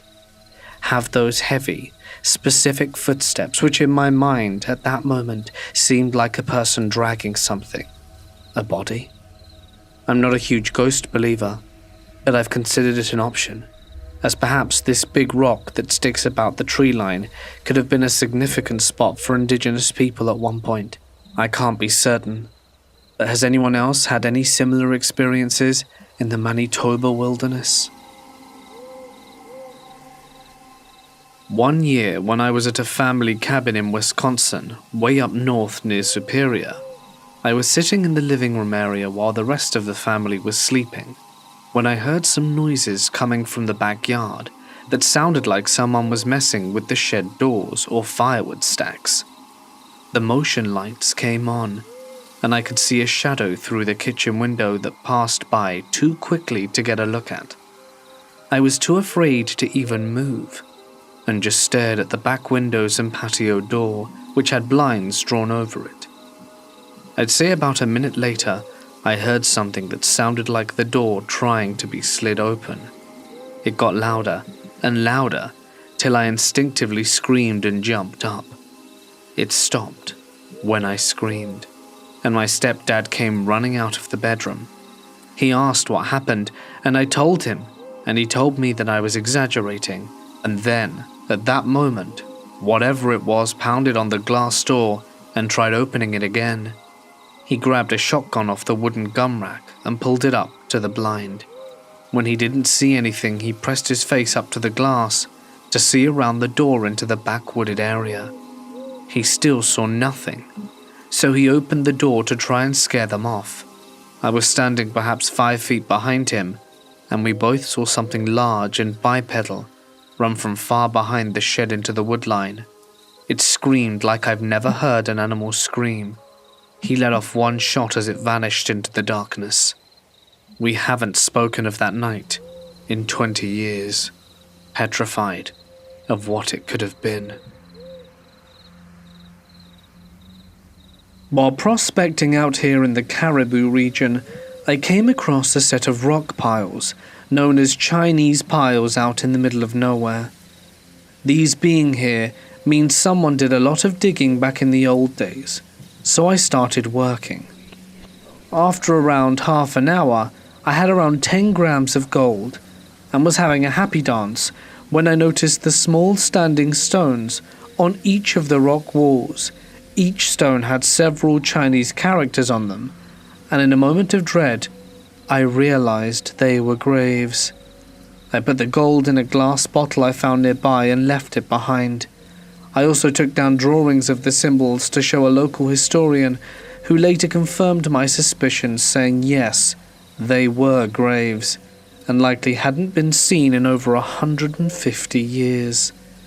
Chinese miners believe that if a miner died on site, the ground became cursed by the fallen miner's spirit, so they wouldn't continue mining the area, and would tell anyone they met that the area was worked out. Sometimes they would also do extra work to make the site look finished off, so people wouldn't end up digging up their comrades. I've been back several times, but I don't want to dig there out of respect. The site's super creepy in the morning fog. It's almost like you can see people's outlines, sitting around the piles.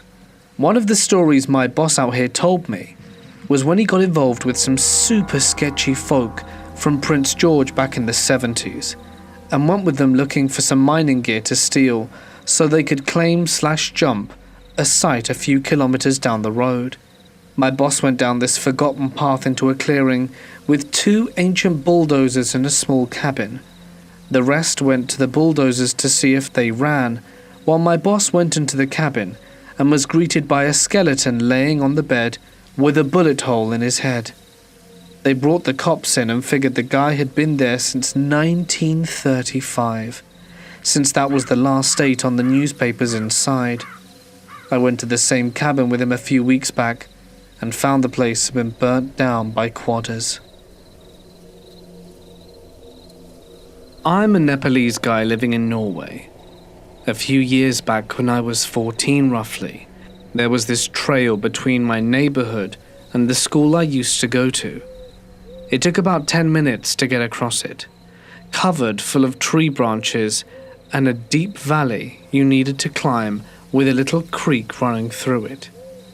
On this particular autumn day, the leaves were falling off the trees and the temperatures were starting to dip, about 8 degrees Celsius roughly.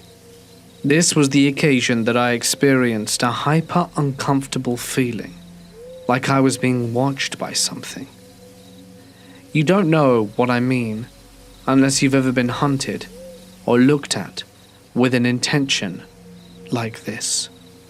I had the feeling that I was being watched, observed, tracked, and me being the paranoid and curious kid I am, took a glance back to where it came from but saw nothing, so I kept walking.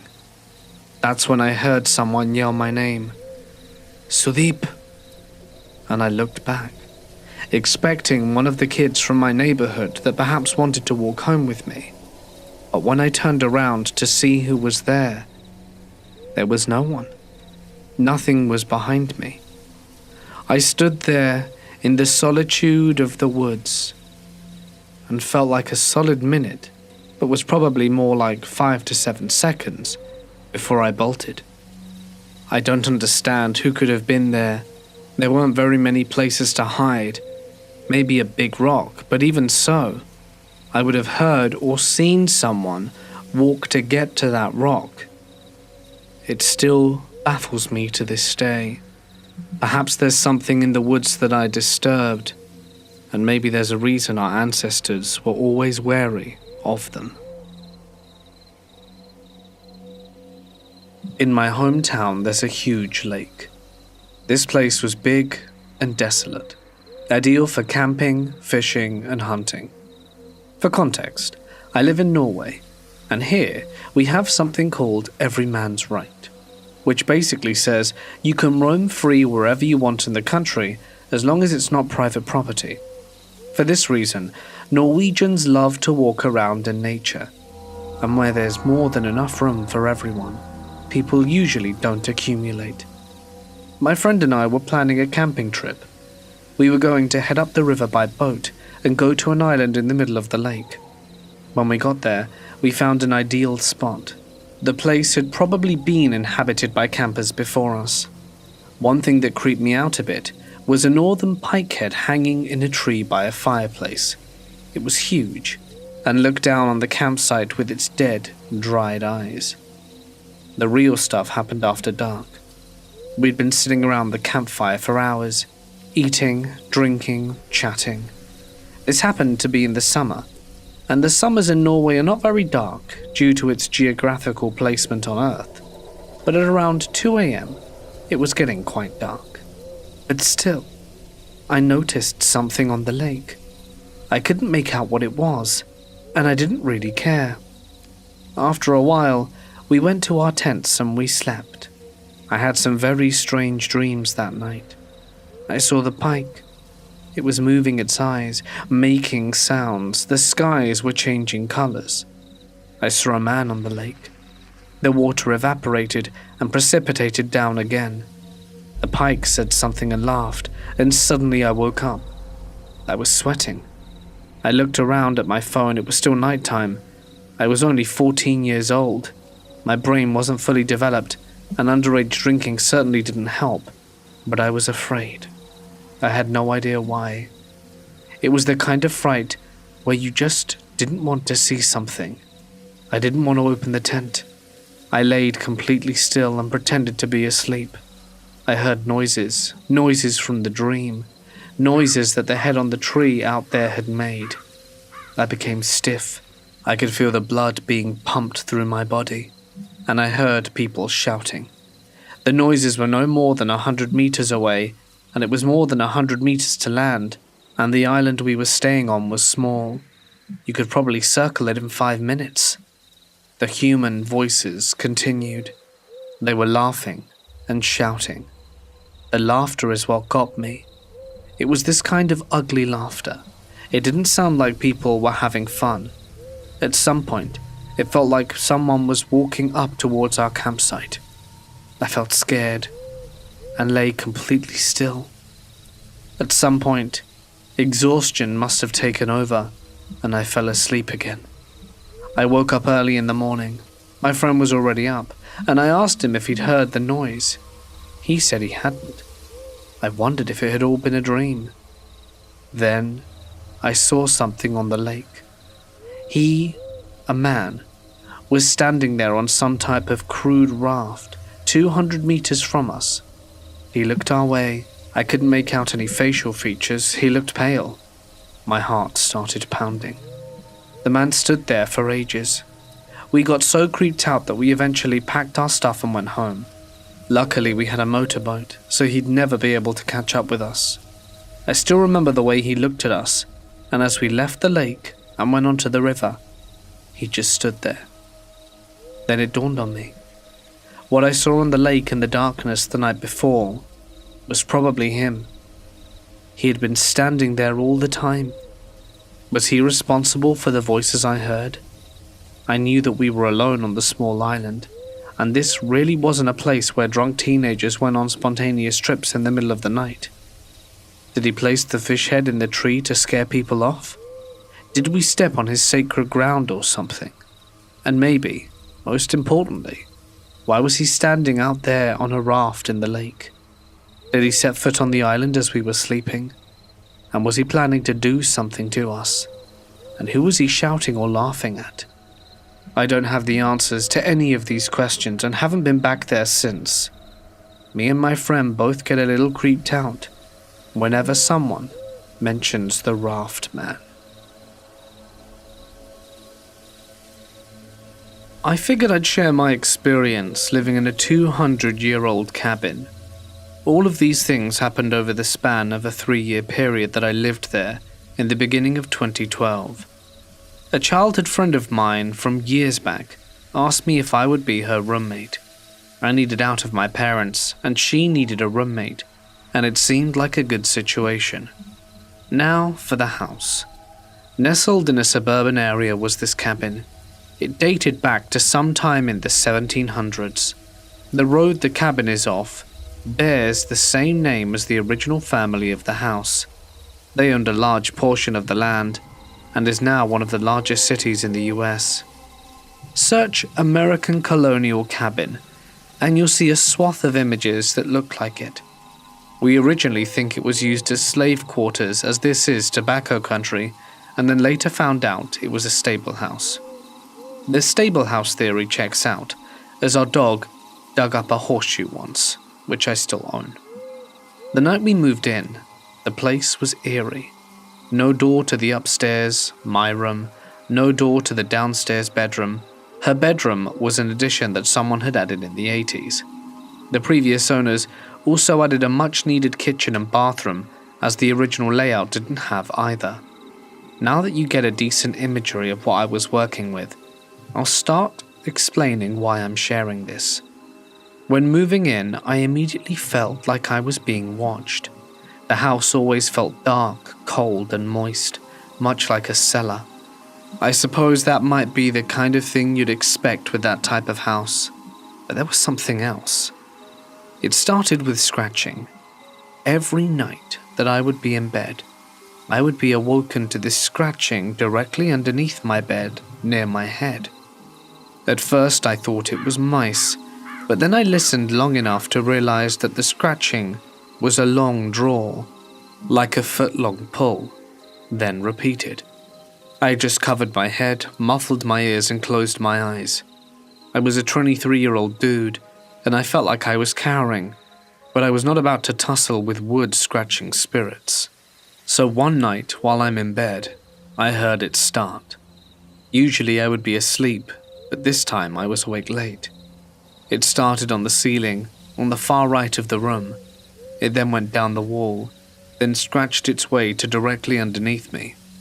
After a while, the scratching went across the room and back to the wall, then gone. Here's why it's not mice. My walls were solid wood, as the inside logs was the same as the outside. The floor had no space between the ceiling below and the floor above. Like I said, an old cabin. Alright, so I'm gonna speed things up. I got scared and started sleeping downstairs. My roommate, now wife, asked what was up, and I told her. She said the same stuff was going on when she's home alone. This was in the first week. Here's the creepy part.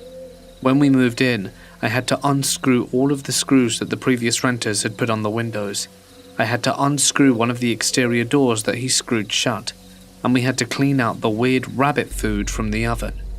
We had to write "doesn't live here" on hundreds of mail-order catalogs the previous renter received.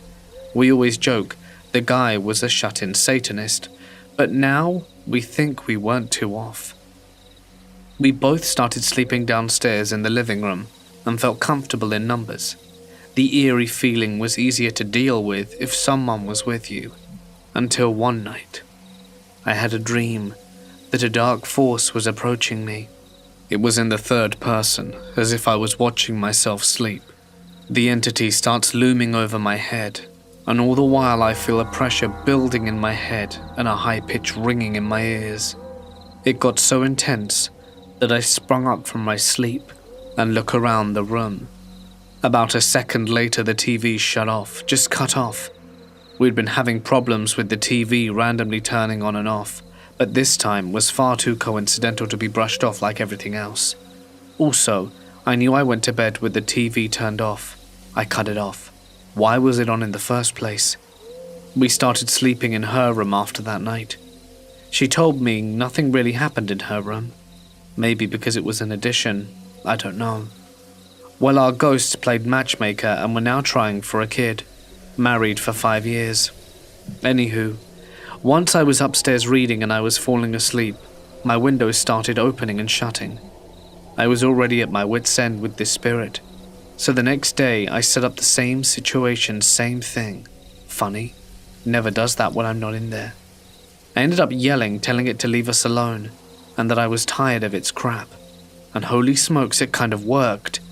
For a while anyway. Then when I was home alone, alarm clocks started going off as soon as my wife would leave. Drawers would open and banging on the front.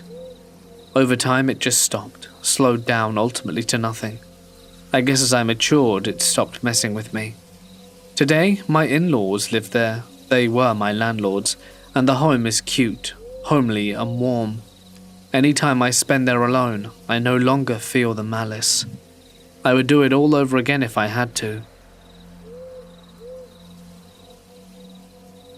My story starts in 2014. My girlfriend at the time and I went on an impromptu camping trip up in Northern California. I'm not quite exactly sure where, but we lived in Sacramento and drove about 4 to 5 hours up I-5. We were up in the hills and drove down some pretty sketchy roads. Once we found a spot, we parked our car and hiked maybe a half-mile in, truly in the middle of nowhere. We set up our tent and made a small fire pit about 25 yards away. The day was fine. We hung out and did camping things, and when it was time for us to go to bed, we put out the fire, got in the tent, zipped it up, and went to sleep. This is where it gets really weird. The girl woke me up in the middle of the night to tell me she's going to find a place to pee, but she was struggling to get out of the tent. "I can't find the zipper," she says. "It's gone." So I get up to help her, and as I feel around the walls, they certainly feel smooth. I grabbed the flashlight, and when I turned it on to investigate, we found out that the zipper was under us. All of our stuff was still in order as we left it, but we were sleeping on the door. We roll the tent to get out, and when we finally do, we find that we're right next to the fire pit we built 25 yards out. We are so terrified, because there's no way we could have both slept through us rolling the tent that far with all of our stuff staying in its place. We stayed up till the sun came up again and left right away. I still have no explanation as to what happened. I entertain some pretty out there thoughts, but this one is one that will sit with me forever as the strangest thing that has ever happened to me in my life. Back in 2005, I was on a family vacation in Pigeon Forge, Tennessee. We stayed in a cabin in the mountains, 2 bedrooms downstairs, a loft bedroom upstairs. The loft was enclosed but had a large bifold window that could be opened to overlook to the open living room below. I claimed the loft for myself. One night I had gone to bed before everyone else. The bifold window was closed, but the light from the living room leaked through the cracks and dimly lit the room. I put my headphones on, popped my Avril Lavigne CD into my Discman, and laid down into bed. I was on my back, eyes closed, and fumbled around with the CD player trying to change songs. I couldn't quite get it, so I opened my eyes to try and see where the button was. When I did, there was nothing but darkness. I was confused because of the light from the window was gone, and the room was pitch black. I suddenly realized something was covering my eyes, because it began moving away from me, revealing the edges of its body in the light from the window. I stared, frozen, at this creature, flew back, ending in the upper corners of the bedroom. It started disappearing into the shadows. I pulled the sheets over my head, crushed my eyes closed, and turned up the volume as loudly as it would go. I ended up passing out that night. The next morning I was telling my mum what happened, and she told me she'd also had a strange experience early that morning. She was sitting on the edge of her bed putting socks on when one of the dresser drawer handles started lifting and dropping against the dresser. She watched it continue for a minute before reaching over and holding it down. Then another started doing it. She held that one down as well. When a third one started going, she bolted out of the room. Several years later, I was relaying this story to a new friend, and his response to the creature's physical description was, "Sounds like a wraith," and I admittedly didn't know what that was. He pulled up images to show me, and tears began rolling down my face. Not sad, but just my body's response, which was weird to me. It was exactly what I had seen that night, and that's one of the creepiest experiences of my life. When I was a theatre studies student in the Midlands of England, we had to take our little theatre company on tour around the local rural countryside as part of the practical side of the course. Being a proper London girl, I wasn't best pleased with the prospect of roughing it in a 10-person van. There were 15 of us in the company, but for the sake of my art, I stopped being a silly tart and threw myself in with enthusiasm. Well, one day we broke down in the middle of nowhere, and by the time the AA bloke got to us, and in turn, by the time we got to the campsite, all the spaces in the campsite had been taken. We had 3 performances locally the next day. It had gone 8 p.m, and it was almost pitch dark, and we didn't have many options left to us. Our director said it would be best if we drove the van into the near forest and all slept in the van for the night. As it was too late to continue driving around and having an early start the following day, we reluctantly agreed. We found a quiet part of the forest that was open with not many trees, and by 9:30 We were settled in the van, if a little cramped and cold. We were all 19 and 20-year-olds, and it was a big adventure. At around 11:30, I stirred awake by one of my colleagues screaming, and another bloke saying, "This is bad, we're all screwed." To my complete horror, through my sleep-blurred eyes, I saw that our little van was completely surrounded by about 50 men, dressed in what appeared to be old-fashioned rural farming clothes with homemade torches burning brightly. I started panicking but didn't scream. I couldn't take my eyes off the men. They weren't moving an inch, didn't have any expression on their faces, and two of the blokes even got out of the van to shout at the men. Needless to say, we were all terrified. Every time we tried to move the van, the men moved a step forwards. At 1:30, the men suddenly just turned around and began walking away through the trees. We were absolutely knackered, too tired to drive anywhere else, so we took turns in keeping watch in case the strange men came back. But thankfully, they never did. Rather than giving my boyfriend a traditional Christmas gift, I booked us a weekend at a cabin on Airbnb. We weren't super outdoorsy people, so I spent a lot of time searching for something with just the right amount of privacy. I wanted something secluded, but not desolate due to our lack of experience. I settled on a place on the outskirts of a 500-acre farm. It was right on the river and had an outhouse and outdoor cooking amenities. The weekend finally comes, and we were so excited to escape for a few days. It's only an hour and a half from our house, but proved a bit tricky to find. The owner sent us the classic turn in at the sign, left at the fork, right at the tree directions to follow once we made it to the approximate address he gave us.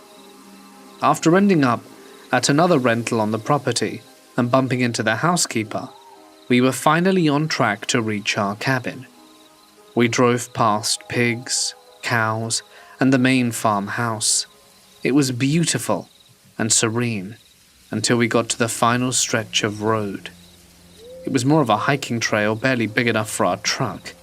It was bumpy and winding and treacherous as hell. After hyperventilating for 10 minutes or so in the passenger seat, we finally reached the bottom of the mountain, cross a stream, and pull up to the cabin. The first day and night go as planned. We met one of the farmhands our first day, and the owner of the farm the second. Both were extremely friendly and helpful. Around 7 p.m. the second day, a truck pulls up and parks beside ours. We figured it was one of the people we had met, or maybe someone else from the farm stopping by to say hi. But we were wrong. 3 guys hop out of the truck and wave at us as if they're meant to be there. We're sitting on the front porch of the cabin, and my dog, a 90-pound German Shepherd, starts going nuts. Not only is it intimidating, it's loud as hell. I take him to the other side of the cabin and send my boyfriend to see who these people are. One of the guys asks him, "How's the fishing here?" My boyfriend replies that we haven't been here long, and he says we should ask the owner who lives on the property. The guy says something along the lines of, "Oh yeah, I know, we live around here, just looking for a fishing spot." Okay. I text the owner to let him know what's going on, but he doesn't reply. The guys fan out and begin taking pictures of the property that I know I was in. They start making videos of the property and themselves and are speaking another language. Naturally, I start sketching out and text the guy again, but he doesn't reply. They leave after a little while, and I text the owner letting him know they're on their way back up along with the make and model of their truck, but I still don't get a reply. We agree that none of us would be sleeping that night, so we packed our stuff and left. It's been 2 days and still nothing from the owner. I only interacted with him a few times, but when I did, he was so personable. It just seems out of character for him to not say anything at all. It could have been nothing, but it was obvious these guys had been there before and were not looking for a fishing spot. This was not a public place and wasn't easily accessible by many means. They knew which way to go to end up at a river, and were completely comfortable driving miles through clearly marked private property, passing the main farmhouse and driving down a mountain. For what, I do not know, but I'm glad I never found out. This past Wednesday night, I decided that I was going to go over to my family cemetery to do some EVP and video work. Now, I do this a lot at my family cemetery, and I get some good EVP activity there. Normally, I stop about a mile down the road at an old, small country church. I do this to pray for protection because my great-grandfather owned and preached there, as well as my great-uncle. But for some reason, I didn't stop there. Instead, I went to another spot down the road from the cemetery. I pulled off the road into a drive on some vacant property that my aunt and uncle own. It's surrounded by thick, wooded hills and a creek right across the road. I backed into the driveway and parked with the lights on and motor running. I started my video recording and began explaining what I was doing this night. And as I'm talking, I am facing the creek. I took note that this was one of those nights where it was very dark, no moonlight or anything, and at one point, I thought I saw something pop up over the creek bank and ducked back down quickly. I really didn't pay it any mind and kept narrating my video, only to realize that it did it again. I noted mentally that it appeared to be a human head type of thing, either pale white or a whitish grey. I wasn't feeling scared or anything, but I did realize that the air felt heavier than before. I pressed onwards until it raised up the third time, and I stopped talking because I heard what I thought was a deep male voice, faint, but I heard it. Then in that moment, it hit me hard. That fight or flight feeling, that gut instinct for self-preservation. I then felt as if something dark or evil was approaching, and it meant serious business. I said out loud, "No, no, no. I gotta get out of here now, right now." It felt as if I was watching a pissed-off Kodiak grizzly running at me full bore to eat me alive. I threw the truck into drive and punched the gas, trying to get away from the area as quickly as possible. I began reciting the Lord's Prayer and praying out loud, while demanding that whatever entity had gotten into the truck got out. There was a loud double thump directly behind my seat. I yelled very loudly to get out now. I was still praying when I cut the wheel and turned into the church lot. I then called out to my great-grandpa and great-uncle to help me remove whatever had climbed into the truck with me. Between pulling out of the driveway and pulling into the church, I was jumped twice. Each time was very strong and took my breath away. It felt as if every drop of adrenaline had dumped into my system. They felt like a strong panic attack, but much worse. I have been told that happens when the spirit that you have encountered is jumping into your body to give you a very serious warning. I've had it happen a few times at other places, but never that hard or strong. But after praying out loud for several minutes, the air felt much lighter, and the gut feeling subsided. I started reviewing my video and audio, and found, just as I said no, no, no, there's a faint male voice that says, "Attack him." And that it did. Now, the creek across from where I was parked has a dark history. My mom and my dad, as well as their brothers and sisters, were all raised right there in the area. There's a deep hole there, and they would go there and swim there as kids. One of my uncles had a best friend that drowned in that hole back in the 1960s. My uncle also drowned there in the early 1970s, but was revived. It was also the site of a fatal car accident where a young male that was getting ready to leave for Vietnam lost control of his '57 Chevy, and the car ended on the far bank and caught fire. The car was never pulled out, and some of it is here today. My grandmothers both told me for as long as I can remember to stay out of that hole unless I wanted to die. I don't know what I encountered the other night, but it definitely was upset that I was there, and felt evil, to say the least. When I was young, I lived on a farm with my family that had some pretty freaky urban legends attached to it, even to the point that a lot of my indigenous family refused to visit out of fear. How the story goes is there was an evil creature that lived at the bottom of the hill and came out at night to torment and play tricks on people. I never believed in that stuff, even as a kid, but one night I started having vivid, almost real feeling nightmares about being chased by it around the property. It got so bad that it ended up putting me in therapy. After a year of being haunted by this thing, I tried to tell my family that I wanted to move because of how real these nightmares were, but they just thought I had a wild imagination. It wasn't only the nightmares that made this so horrifying though.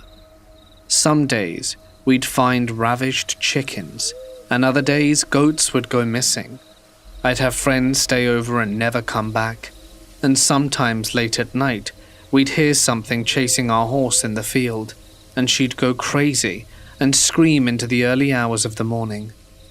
Me and my sister started to believe that this thing was very real.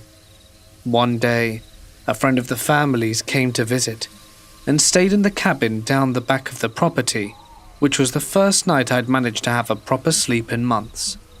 That night, the friend of my parents had the worst nightmares he'd ever had, and left early the next morning to never visit again.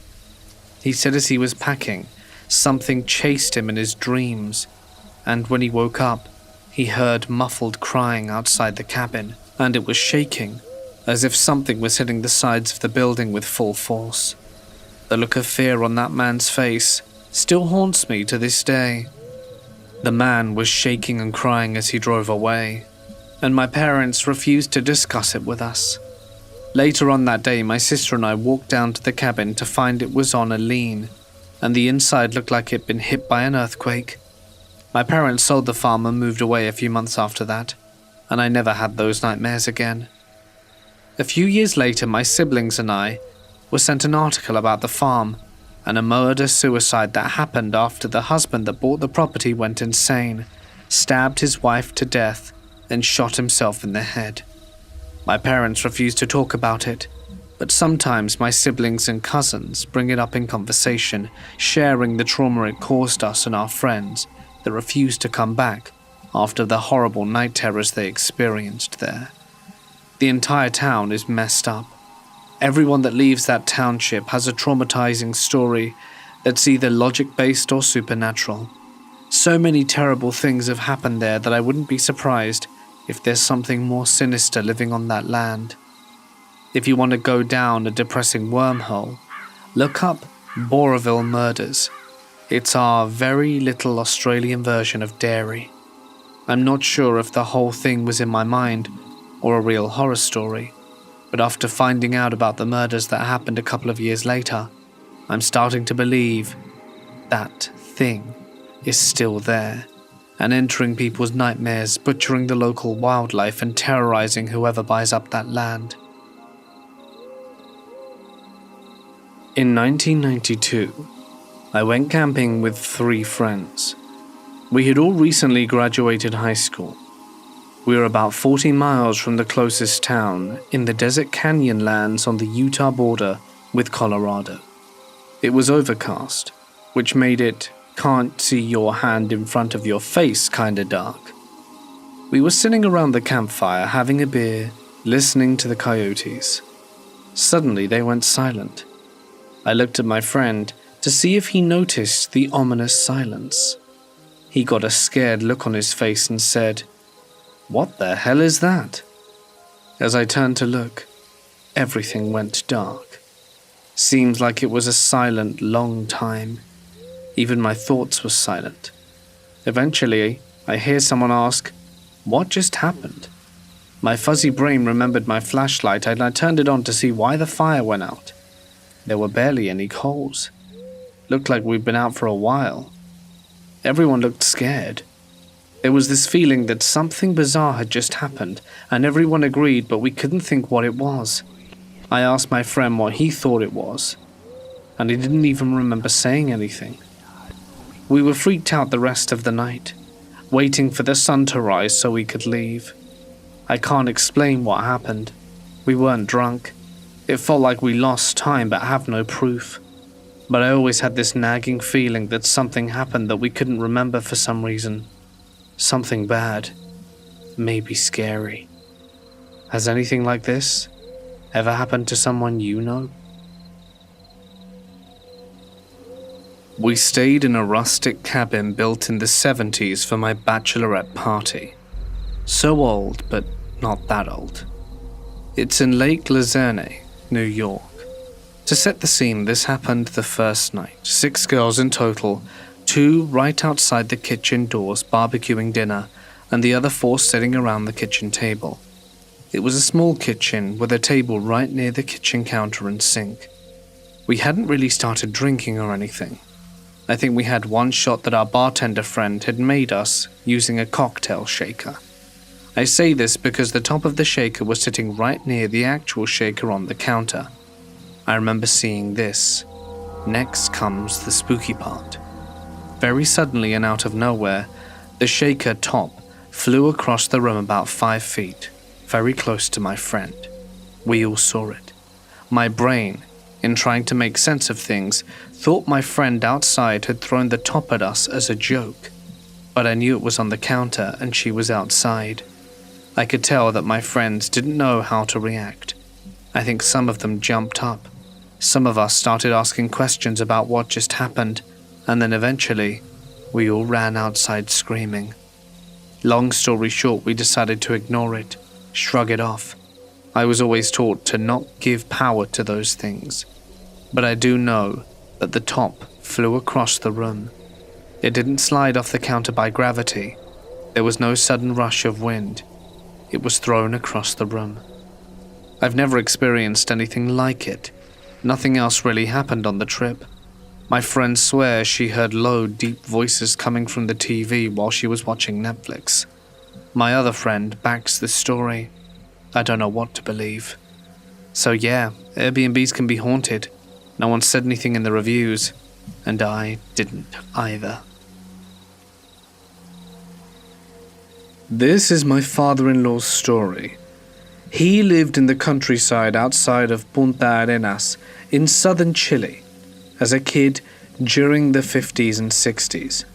He told me once that when he was 8 years old in around 1964, he was outside playing one afternoon when he saw what he unmistakably described as a flying saucer hover over his house. His dad came to check it out, but the saucer flew away very fast without making noise and crashed into a hill that was nearby. His dad started preparing a horse to go check on the crash, but within a few minutes a bunch of military vehicles showed up and stopped him. Some went to the crash site, others stayed around to make sure there weren't other witnesses.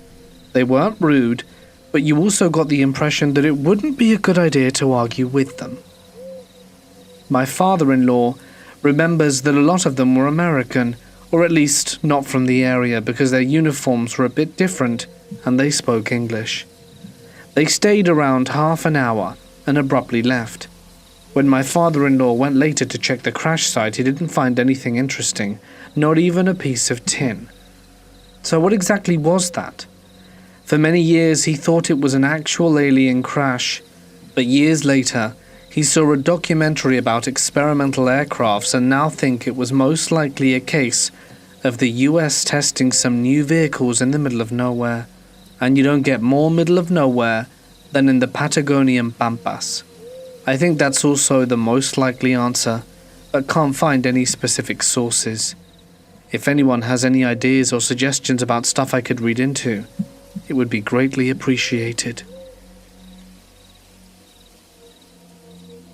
This was back in 2017. I was in the church at the time, and we did the Pioneer Trail because my mum convinced me to do it even though I wasn't thrilled. I had an uneasy feeling. I didn't know why until after the first night. So we're walking the Pioneer Trail for about 10 miles. At this point we stopped for a break. I eat like everyone else, but I can't shake the feeling that something is watching. I decided not to say anything because I was, like, that's stupid, there's nothing here besides us. So I thought we were here to proceed with our normal activities. And I had eaten Takis that night, spicy chips, and had to go to the bathroom, which I did. Then I went back to the cabin after a long day's activities, ready to sleep. However, before I fell asleep, I heard a branch snap. I didn't think much of it, but then I heard another, and another. And when I thought, alright, something's up, I decided to look out the window to see what was out there. When I saw it, I was shaken to my core. I saw this long, white, skinny creature. You could see the rib cage, red eyes burning, and it looked human, but wrong. Its skin was mainly transparent, and it was sniffing. It looked like it was sniffing around the forest looking for something. I stared at it for a bit, watching it sniff the air, its back to me. However, it eventually began turning its body slowly in my direction. That's when I quickly went and hid back in my bunk. What the hell was that thing? Was I going crazy? And of course, while I'm thinking these thoughts, I could hear more branches breaking. But I decided not to put my head back to the window. However, I woke up one of my cabin mates, and he looked at me so long, I had that terrified look on my face. "Hey, you good, Leo? Looks like you saw a ghost." Gave me a little chuckle. "You don't want to know what I saw, but I want you to look with me." He said, "Okay, there's nothing out there but..." And as we looked out, it was still there, a little closer than before. It wasn't facing us, so we decided to duck our heads back and try and sleep.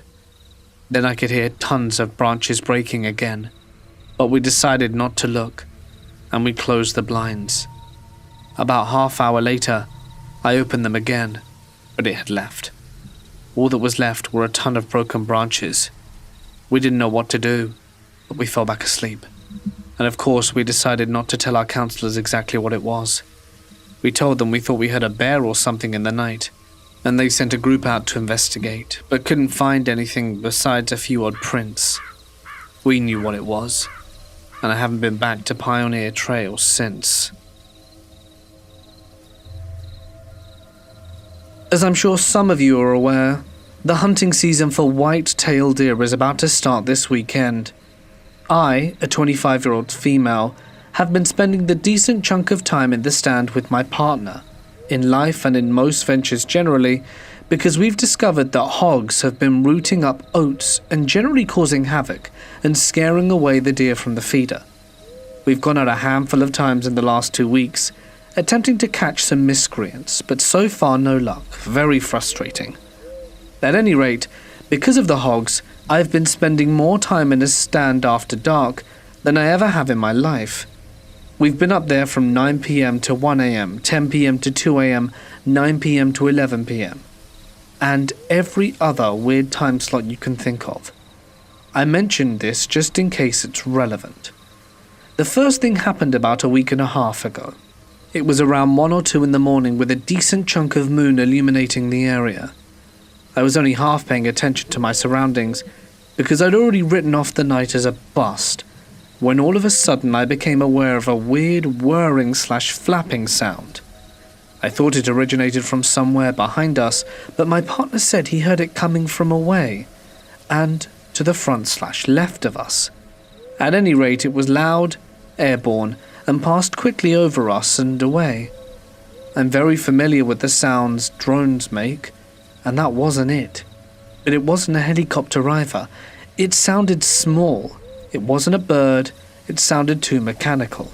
It was flying very low, probably just above the tree line, but I couldn't see anything. The second thing happened about a week ago. We weren't in the stand, but it was weird and out of the norm, so I'll mention it. We live on the same property the stand is on. It was around 9 or 10 at night, when all of a sudden there was a distant boom like an explosion, which hits our home like a thud.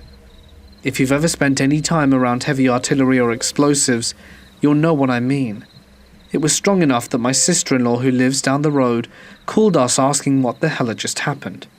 It could have been a natural gas explosion, but the weird part is that my partner did some internet digging, and a local emergency management website had posted asking for any info on unknown explosions back in 2016, during the same time of year. We still have no idea what it was. And then lastly tonight, we were out in the stand once again. It's gotten cold, and we've had a ton of rain all day, so everything was damp and dripping. We went out at 10, and it was around 10:30. I was preoccupied with trying to keep my fingers and toes warm, when suddenly I became aware of a weird murmuring. My partner heard it too.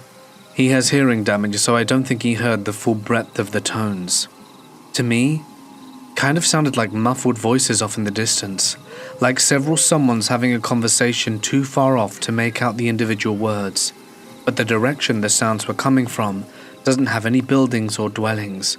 It's just woods, and there were several different tones. My partner said it sounded like a cow moaning, but not quite. There are cattle in the area, and we hear them vocalizing all the time. This wasn't that, and there isn't any grazing land in the vicinity of the sound's origins. They carried on for maybe 30 seconds, slightly rose in a crescendo, and then died off and faded away completely. I want to stress how indistinct these sounds were. If I hadn't been listening intently, I doubt I would have heard it. All of this, coupled with the general gut feeling I have whenever I'm out alone in the dark, has me wondering. I don't necessarily feel endangered, just generally watched and noticed. I have very good instincts and I try to listen to them. I'd love to know what you all think. There may be a rational explanation for all these phenomena. All I know is I don't want to be another hunter with another creepy story, but I feel like I'm starting to see a bell curve emerge. I took a trip to stay in a cabin in the middle of the woods, high up in the mountains of the city of Ranger, Georgia, USA. This neighborhood was 30 minutes up the mountain, away from civilization, and even the cabins were spread far apart. The front deck of the cabin was completely exposed to the woods, so I acknowledged that any animals could stroll along if they pleased. But I stayed there for about a week, and me and my boyfriend sat outside on the front deck every night, very late, and at no point felt in danger. It was peaceful with fireflies out and sounds of crickets every night. Until the 5th night, it was eerily dark too. The moon was covered heavily. It was about midnight, and all of a sudden, I didn't feel a peace like I did those other nights. The forest went completely quiet, and I felt a horrible sense of dread, and I genuinely feared for my life. I sat there in my chair, looking out into the dark forest, trying to rationalize and calm myself down that it was my mind playing tricks on me. But all of a sudden, my boyfriend said out loud that he felt unsafe. I told him I felt the same, and we ran inside. The cabin has 3 floors, and we were able to climb out the window and sit on the roof because we wanted to be still and relax outside. Didn't matter how high up I felt, I could still feel that something was truly wrong and stayed inside. The only other time I felt something like that was when someone was watching me, and an experience I had within a haunted house. If anyone could share similar experiences or give insight, I'd appreciate it. The following events would occur over a year-long period, sometime in my mid-20s. My friends and I are avid gamers, and even still do our best to meet for some Dungeons and Dragons or something similar. Around our lower 20s, most of us lived in small apartments, or even still at home, and did not have so much space to play. So that was why we took to claiming a table at our local coffee shop. It was a good time, and we often would game far into the early morning hours. One such night we wrapped up what was planned earlier than expected, and none of us were ready to go home and sleep, when I heard one of our friends called Sean say, "I have an idea. Hop in my car, we're going for a ride." Excited, bored, and curious, and having downed a pot of coffee over the last few hours, I decidedly hopped in, and we were off. It did not take long for me to guess where we were going, though I was confused as to why. It was a dirt road surrounded by swamp and woodland, with a gorgeous stream running underneath that I used to take to my job. Now, we were prone to night walking, so I assumed that was the plan. However, as we approached the road, the other one with me, called Lisa, asked in a bit more concerned and curious voice, We aren't gonna Hatchet Man Road, are we?"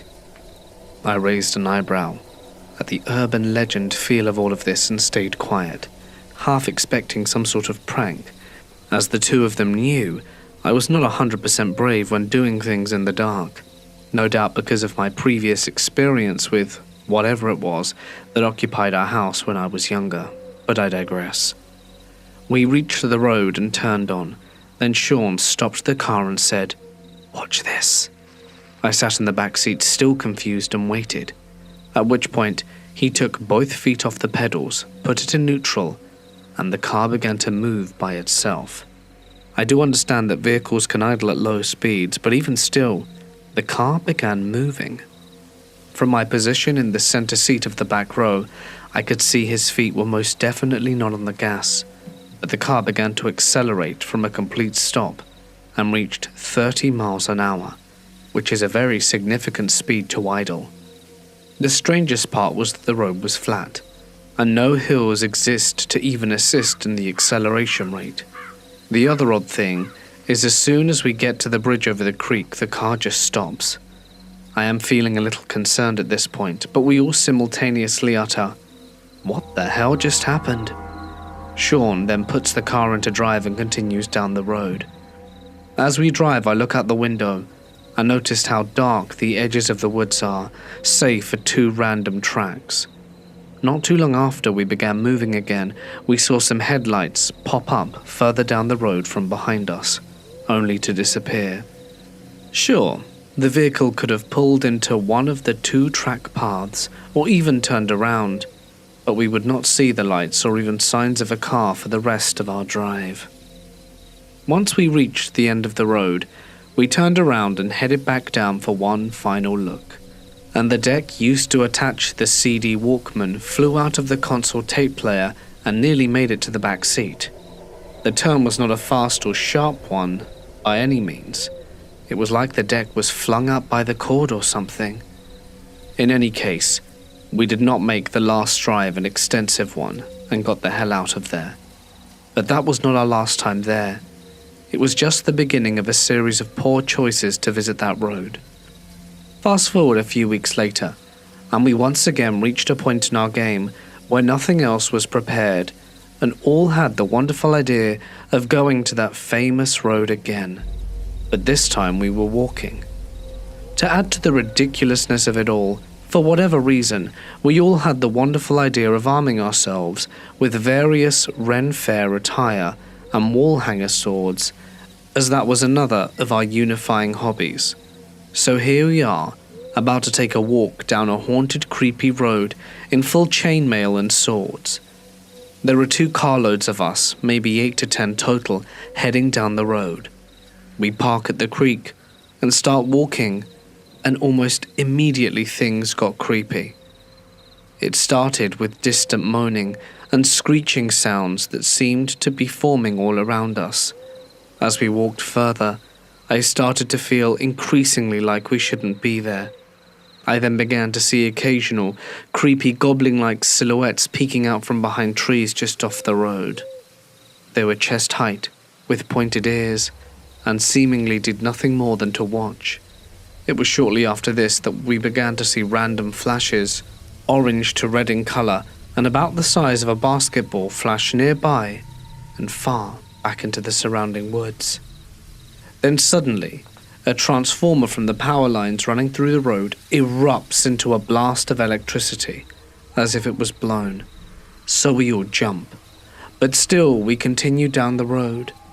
The moans and screams got louder, and I start to feel like I needed to look to my left, and did so out of curiosity. Several yards down the road on the opposite side, I saw a white, mist-like apparition appear and float for a long moment. I got the sense of a feminine energy, but before I could concentrate long enough to make out any real detail, it was gone. I asked the group if anyone else had seen it, to which they all replied that they had, and to keep going, so we did. A few more yards down the road, she would reappear, more distant and away for a shorter time. At this point, the loudest of screams echoed through the area, but was distinctly closer to us, and then we noped the hell back to our cars. As we drove away, we compared notes and pretty much had the same story. The exception being a friend who claimed to may have seen a mangled-looking woman crawl across the road looking over her shoulder, as if chased by someone else, then disappeared, and that the experience corresponded with the loudest of screams. That was our last group trip there. Eventually, I did take other friends down the road, but absolutely stayed in the car. I did see the white apparition again on that drive, this time further back in the woods and closer to the stream. I chose not to let people know what I saw, to see if they had similar experiences, and they did. And that was pretty much the last time down that road. Years later, I would mention these experiences to my nephew, and he would visit that road, even go as far as to go into the woods themselves, and say they found a cemetery. More reason not to go there again. It was so creepy. Incidentally, I would eventually ask why they called that place Hatchet Man Road, and the story is very much possessing of the typical urban legend, and goes that during the Cold War in the 80s, a family built a bunker in the woods somewhere, and the patriarch went crazy with cabin fever, killing his family with a hatchet, and then taking his own life. I never correlated the facts. Regardless, there is definitely something not quite right with the area. Many years after this misadventure, in my late 20s, a new era of strangeness occurred. It began with learning of a large, yet well-hidden nature preserve near where I lived. Now, I have always been in love with the wilderness and outdoors, and I had started regularly backpacking by this time, so when learning about a huge preserve so close, I had to check it out. And it was quite pleasant. Having such a substantial chunk of land in a city can make the imagination run wild with whatever horrible and unknown things could happen in such an ungoverned part of town, and there was plenty of evidence of sketchy things that may have occurred. Things I won't go into here, though it is worth noting that I did find an overlook deck off to the side of the main walking path to have pentagram graffiti with part of the rail with signs of a melted candle, as that location comes into play in a little bit. One night, myself and a couple of friends decided to take a trek into the preserve, though it was going to be dark before we knew it. Regardless, we headed in and had a relaxing hike, but found ourselves in the middle of the preserve running out of daylight. It was no big deal, as I had spent a lot of time hiking it and knew how to get around, but we had to decide on what path to take back home. The way we came, which was mostly a large, gridded walkway around the outskirts of the forest, or back into a wood-covered path that skirted around a swampy area. Though it was still somewhat lit, that part of the woods seemed to be darker than it should, but nevertheless, we of course chose that route. Initially, the walk was fine, though at the time I had a comical paranoia of snakes, and every stick on the path I swear was a snake. Humor aside, after we rounded the main pathway through that part of the woods, which wrapped around and back to the main walking path, things started getting strange. We noticed that the sounds in the area were muffled at best, which would have been due to the tree cover and hills throughout the preserve. But the silence included normal night critter sounds. It was eerie silent. At that point, we noticed red and orange flashes of light about the size of a basketball that would periodically flash off the main path or up ahead of us as we hiked on. From me, that was all I encountered, the flashes of lights, and a deep sense of terror, having encountered these sorts of things before. The other strange thing was a red tinge that enveloped the area and seemed to deepen. I have learnt to be skeptical but open-minded, given the many stories of unexplainable strangeness, and the red colour could have just been light pollution from the surrounding city, heightened by our own paranoia. Hard to say. Regardless, we continued our walk, hastening our steps to get us out of there as quickly as possible, and eventually we made it out. After leaving the preserve, and before we got into the car, we plopped down and breathed, laughing as we tried to assess what the hell we just went through. One of my friends kept looking back into the woods, and often would stare off the path as we made our way out. Finally, looking concerned, he turned to us and asked if we had ever seen a hobgoblin-looking thing that kept following us. We both said no, but he continued to say that what he saw was mostly silhouettes, aside from glowing eye slits that were easily 7 or 8 feet tall and jacked with muscle. I was very glad that I had missed it. We would hike to the preserve many times after that, though not often in the night, and nothing like what happened out there again. Shortly thereafter, I moved in with a new roommate, and the two of us had begun to bond over our creepy stories. At this point in my life, I had also begun a bit of spiritual curiosity, finally coming to terms with the unexplained strangeness I'd encountered. Another friend at the time was very spiritual and believed strongly in spirit guides. He always liked to tell me that someone really wants to talk to me, referring to an apparent guide of mine, but I wasn't really comfortable with that aspect of the weirdness at first, and the idea of something or someone wanting to talk to me honestly freaked me out. Eventually I opted to give it a go, and through a guided meditation finally found myself delving in. My friend would ask things like, "Where are you? What do you see?" and ask if anyone else was present in my vision. As I worked through it, at first I saw a personal point of view, with me walking down an endless path through some woods, very peaceful. I kept getting minor flashes of another entity with me, but I couldn't keep the image for long before it disappeared. My friend suggested imagining myself asking for guidance, as he clearly felt this other was the guide. So I did, and finally I saw a figure appearing walking along me by a path, his back towards me as he walked. It appeared male, wearing a black t-shirt and jeans, well built with short dark hair, like a slightly more buff version of myself. I did not get a chance to connect or interact with whatever it was before he turned back to look at me over his left shoulder, immediately followed by a red flash which jolted me out of my vision. The red flash in junction with the spirit meant danger. My friend didn't have much to say, but he patiently smiled and said perhaps next time. There is still someone here that wants to speak to me, apparently. I was a bit freaked out and headed outside for some air, as well as to relieve my bladder, as he had lost power earlier that day due to a storm. I sighed and took care of business, looking down at his long kind of driveway, across the road and into a field some yards away, and then froze, as if standing there was a flash of a featureless red glowing torso, obscured by mist, turned towards me. I got the sensation that even though it was quite some distance away, it was looking straight at me with its featureless face, as if it, whatever it was, knew I was there. I didn't put it together until now, but it was oriented in the exact same way as my vision. The next day after I left my friend and headed home, I was talking to my new roommate about my experience the night before, when out of the corner of my eye, I saw a flash of orange light appear over my shoulder and close to the ceiling of the room. Not only that, but I felt a blast of static electricity as the ball appeared then faded, and it was obvious my roommate saw it too.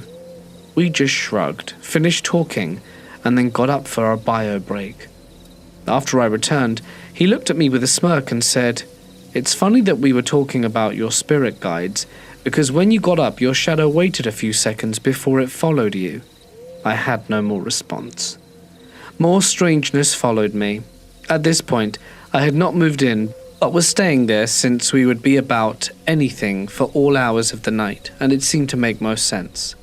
The first night that I stayed there, my friend warned me that his cat likes to make his rounds through the condo, and his old roommate left the door a crack open so that he could do so. I didn't see a problem with that. He was a great cat, so I did the same when I turned in for the night. Shortly after setting into the camping cot that was serving as my bed, I heard the door slowly creak open. Expecting to see my roommate's cat, I was not so lucky. What I did see, however, was a solid white silhouette of a figure peeking around the door as if to check on me. Then it slowly withdrew from the door and disappeared. I've never felt as if I were in danger at all, but the idea of it still creeps me out to this day. I lived in that condo for quite a while, and though there wasn't another experience exactly like it, strange things always happened there. At one point I was home alone, playing a game upstairs, when I heard the voice of one of my friends ask my name upstairs, only to find out no one was there when I investigated. Another time while home alone, I heard what sounded like a piece of silverware falling to the floor or counter and immediately felt chills. When I got up to check it out, every single cupboard and drawer was open. It was just another day for me at that point. And that's the end. I haven't had any weirdness or strangeness since. In 2019, my brother, my best friend and I were riding our bicycles across the United States to raise money for a cancer charity. Because we were doing this, it meant we were camping every single night, most often in town parks or campgrounds if they had them. This particular night, we arrived in Napoleon, North Dakota, literally the definition of middle of nowhere. The evening was entirely normal until after the sun went down. As I was laying in my sleeping bag under a pavilion in this town's only park, I could hear faint radio static, almost like someone was flipping through channels, picking up bits and pieces of songs and commercials on the radio. The sound grew louder and louder until it was undeniable, and all that my brother and I could hear, because we just finished biking 70 miles that day and had 60 more tomorrow. I was pissed and wanted my sleep, so I left the pavilion to go yell at some loud other camper. As soon as I got up, I noticed two things. One, I looked at my phone for the time, and I recall it was 1:30 a.m., which wouldn't be possible, because I don't even recall falling asleep, and we literally just got back from dinner at 8:30. And two, the campsite and downtown were totally, completely empty. The town was dead. By the time I got a little weirded out and decided to continue investigating, and continued following the static, and it led me to multiple places around Napoleon. First, it took me to the water tower, then Main Street. Finally, it was leading me to a large cornfield at the edge of town. I then realized that this sound was almost shifting in the wind, coming from different places, just moments after it came from one direction. I then decided to not follow it into the field, because screw that, and went back to my sleeping bag to grab some sleep. But the most concerning part happened when I put earbuds in to block out the static, and just then the volume of said static only increased. It was coming from inside my head. After a restless evening, I woke up to a day of cycling 60 miles in a downpour, but my head was finally silent. I asked my brother if he heard the same thing, and he said he did, but I just assumed it was some other camper. But again, the site, and quite literally the entire town, was entirely empty. This is unrelated to that morning, but I received news that my childhood dog died, launching me into my first ever experience with grief. Probably unrelated, but it was certainly one interesting and spooky coincidence. When I was younger, my friends and I used to go ghost hunting in abandoned buildings. There's a small cabin near where I live that everyone swears is haunted, so we decided to go check it out for ourselves. But in order to reach the cabin, you have to walk through a gate in the fence. It's not really a gate, more of a pathway that weaves through the fence. So you go left and then right through the posts. We go through and get to the cabin, and we're looking around. It's kind of spooky, but nothing crazy. I decide to go outside and look around the fields, and I hear my friend, a then 17-year-old girl, scream. A death-curdling scream, like she'd seen someone get murdered. My other friend and I both run to check on her. He was somewhere else in the house. She was found in the fetal position in the corner of the kitchen, head down, bawling her eyes out. All the cabinets and drawers were open, even though they had previously been closed. We tried to ask her what happened, but she just cried and said she wanted to leave. We walked back to the cars, and on one of the posts of the fence that you have to walk through was a dandelion in a pile of dirt, like it was dug up and placed there, which obviously wasn't there when we had entered. We went home and that was that. It was creepy, and my friend to this day will not tell us what she saw. It was late summer, and I was responding to a night call in a rural area. My partner and I were driving down a winding 2-lane highway in the middle of nowhere. No light of any kind other than the headlights and moon. We're coming up on a sharp turn when I see a man traveling across the grass from an area of brush. He's moving very quickly and smoothly, as if hauling ass on a bicycle. No up and down motion like running. Obviously I'm quite confused about a hillbilly on a bike in the middle of the night, but not surprised. He comes to a tree and stops. It's about this time we drive past him, look out the window, and see a man standing next to the tree with no bike or anything in sight, just standing there staring at the truck passing by. My hair stands on end. We continue towards the call, and I asked my partner if he'd seen the guy. His response was, "Man, I thought I was crazy." I lived in a forested part of a coal mining town where my grandfather built a log cabin. As a teenager, I didn't sleep much for whatever reason. Because of that, I would go for walks at night. Nothing too strange ever happened except for an occasional whistling noise that I would only hear during my walks. Not when I'm sitting on the deck or wandering in the yard. I'm not sure if this is even related to the following event.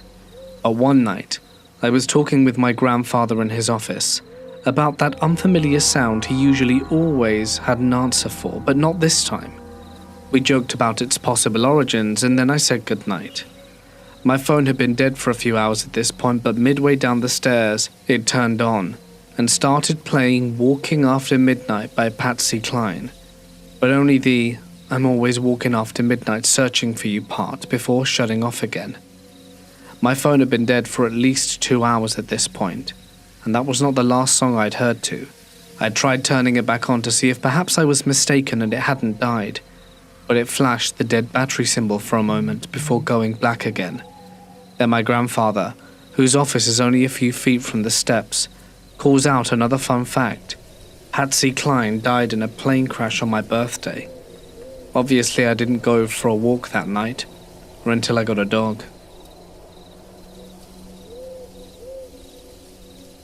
I was in Vermont to see some friends, and we found a cabin deep in the woods through Airbnb to spend the night.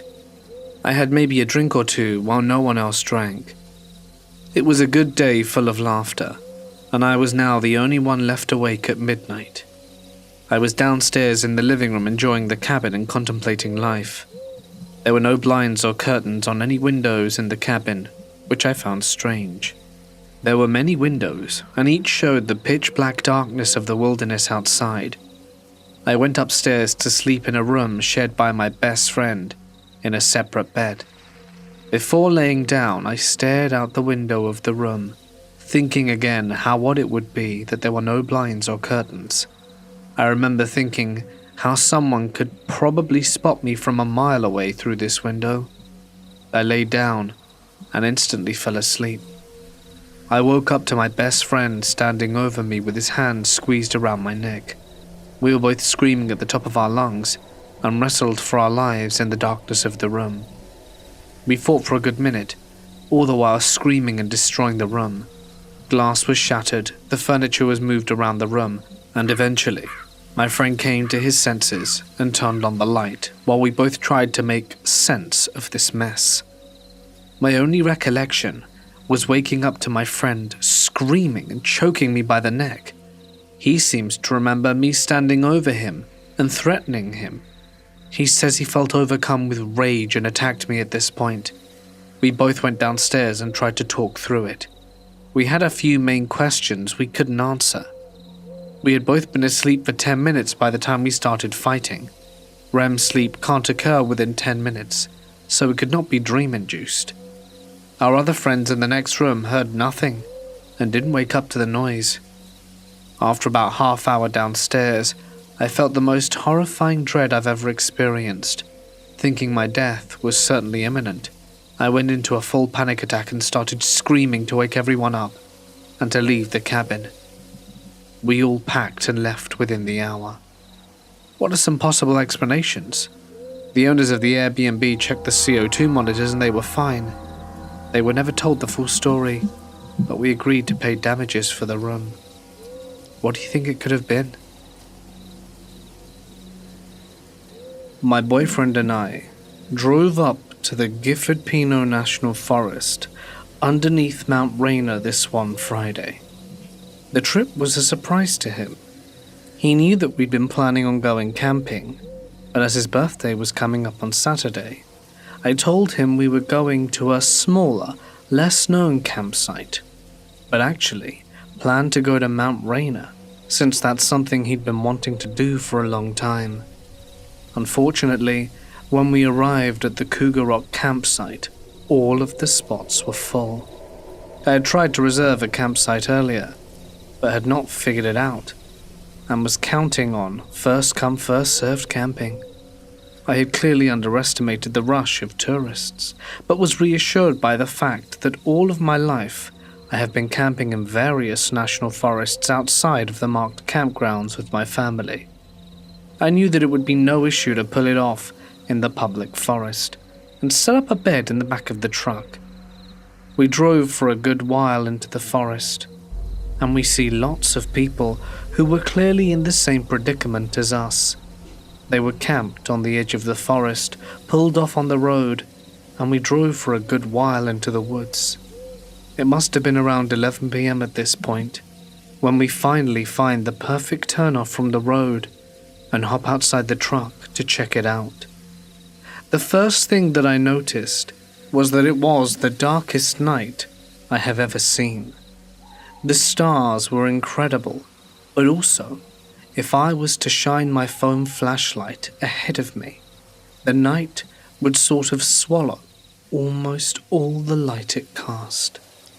My boyfriend and I look around the area to make sure there were no surprises, and those things were very quiet and very dark.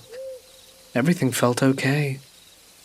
There were 2 trails leading into the woods from where we parked, relatively close together.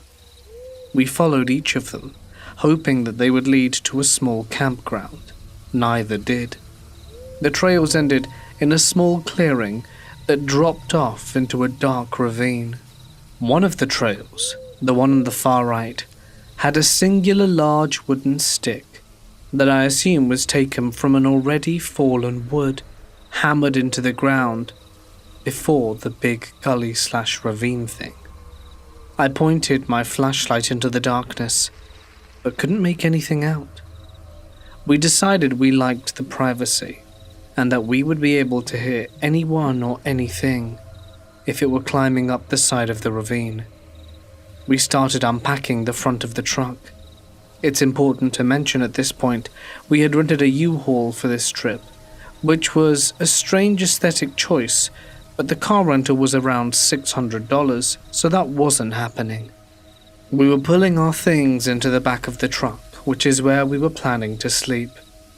We set up dinner, and we were getting ready to eat when my boyfriend looked at me and asked if I'd heard something. He told me to be quiet, and we sat in the silence of the truck. A second later, I heard a very strange mix of a phone vibrating, growling, and the sound of steps on gravel. exactly like something approaching the truck from the upper left-hand side, coming towards the front of the truck to the driver's door. Both of us were spooked and stayed quiet and low in the back of the truck.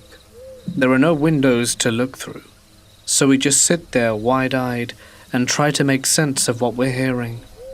My first thought, my first gut feeling, is that it's a person, one who's not mentally well and who was intruding on our campsite, or perhaps someone with bad intentions. I also wanted to clarify, the steps on the gravel sound were separate from the strange vibrating growl, buzzing sound that we were hearing. That sound was one of the most terrifying things I have ever heard in the woods in my life. I'm familiar with fox calls. I've been in mountain lion country and listened to owls. I've been outdoorsy in the Pacific Northwest for almost 8 years now. This was like nothing I had ever heard, and like nothing I ever wanted to hear again. The sound was low to the ground, but on the left-hand side of the back of the truck where we were sitting, directly opposite us, as if it knew exactly where we were. We heard the sound again, and my boyfriend whispered to me that he was pretty sure it was some kind of animal. We heard the sound of something circling the truck, and then everything fell quiet for a while. When everything went quiet, Austin grabbed a knife and told me to go back with him, since we had heard the sound on the driver's side last. He said he would jump out the back of the U-Haul on the right-hand side, and I would follow him with my flashlight, and he would climb onto the front of the truck. I was to follow him and lock the door behind me. He said we were going to find somewhere else to sleep, and at that point, I was not about to disagree with him, animal or not. He jumped out the U-Haul and I followed. The night felt oppressive, and all of the hairs on my body stood up. I could tell that we were being watched, and something felt very wrong. I swung my flashlight around in the dark, but it illuminated almost nothing. I quickly jumped in behind Austin and locked the door. We drove quickly out of the spot, deeper into the woods, and we were both very shaken. In all my time in the woods, I have never felt something that was wrong like that. We drive a little over 2 miles into the woods and find another turnoff. This one looks better than the last one. It's pulled further into the woods. It seems more secluded. This pull-off looks like a driveway, and there's a path that leads further into the woods. The path is blocked by a single large stone in the center, clearly to deter people from driving further in. Austin and I get out the truck, and with our flashlights go to take a look around the area. The woods felt much friendlier here, and once we had established that we don't see anything out of the ordinary, and we're not getting any more bad vibes, we set up the truck once again, and get ready to eat dinner. I'm still feeling kind of spooked about the whole ordeal in the last spot, so I'm talking to him about it. Just as we're getting comfortable, from the upper back left-hand corner comes a very loud, sickening, disturbing humming sound. It sounded like a person was outside humming, from a high pitch to a low tone, and it ended in the same growling, vibrating menace hum that we had heard before. Only this time it was louder and more intense than we had ever heard it right outside the U-Haul. I get hit with the worst gut feeling I have ever felt in my life. I look at Austin and I whisper, "Holy crap, we're being hunted." I was absolutely terrified that it was a group of people outside of our truck playing some kind of sick game on us. And even more so, because there wasn't even a remote trace of cell signal where we were camped. I know that if I dial 911, it'll go through no matter what if you have service. So I pulled 911 on my phone and held it in my hand. I was getting ready to press the call button, and the noise happened again. This time, directly across from me and where I am sitting, low to the ground, like it knows that I'm afraid, and it knows that I'm sitting right there. I look at Austin, ready to press the call, but he makes a strange face and whispers, "I think it's the truck. I think it's somehow a mechanical issue." And I'll be honest, I didn't buy it one bit. He doesn't have an idea as to what on the truck might be making that noise, but he explains that he thinks it's possible that something followed us that far into the woods. I want to believe him, but we hear the sound again, and I am overwhelmed with terror. I am certain that it sounds too dynamic and intelligent. It's not a mechanical issue, and despite his best efforts, I can tell that Austin is also very freaked out. I get the overwhelming feeling that I should leave these woods, that it's wrong to be here. When the noises abate for a moment, he tells me that we'll be leaving the back of the truck in the exact same way as before, back to back, with my flashlight trained behind him in the woods. He gets out first, flashlight and knife in hand, and I quickly follow, moving the flashlight beam in the tree line and around the side of the driveway-esque pull-off that we were parked in. I didn't see anything, but the woods were too quiet, and I knew we were being watched. The feeling was an overwhelming sense that something large was out there playing with us, and as we locked our car doors and sped away from the pull-off, I saw to the right of where we were parked 2 wooden sticks, very similar to the singular one hammered into the ground at the last pull-off. These, however, were hammered into the ground in the shape of an X. I remembered that the humming noise outside of the U-Haul never even interrupted either Austin or I when we were whispering to each other. Not only that, but it seemed to listen for when we were talking about it, almost like it was responding to us from outside the truck.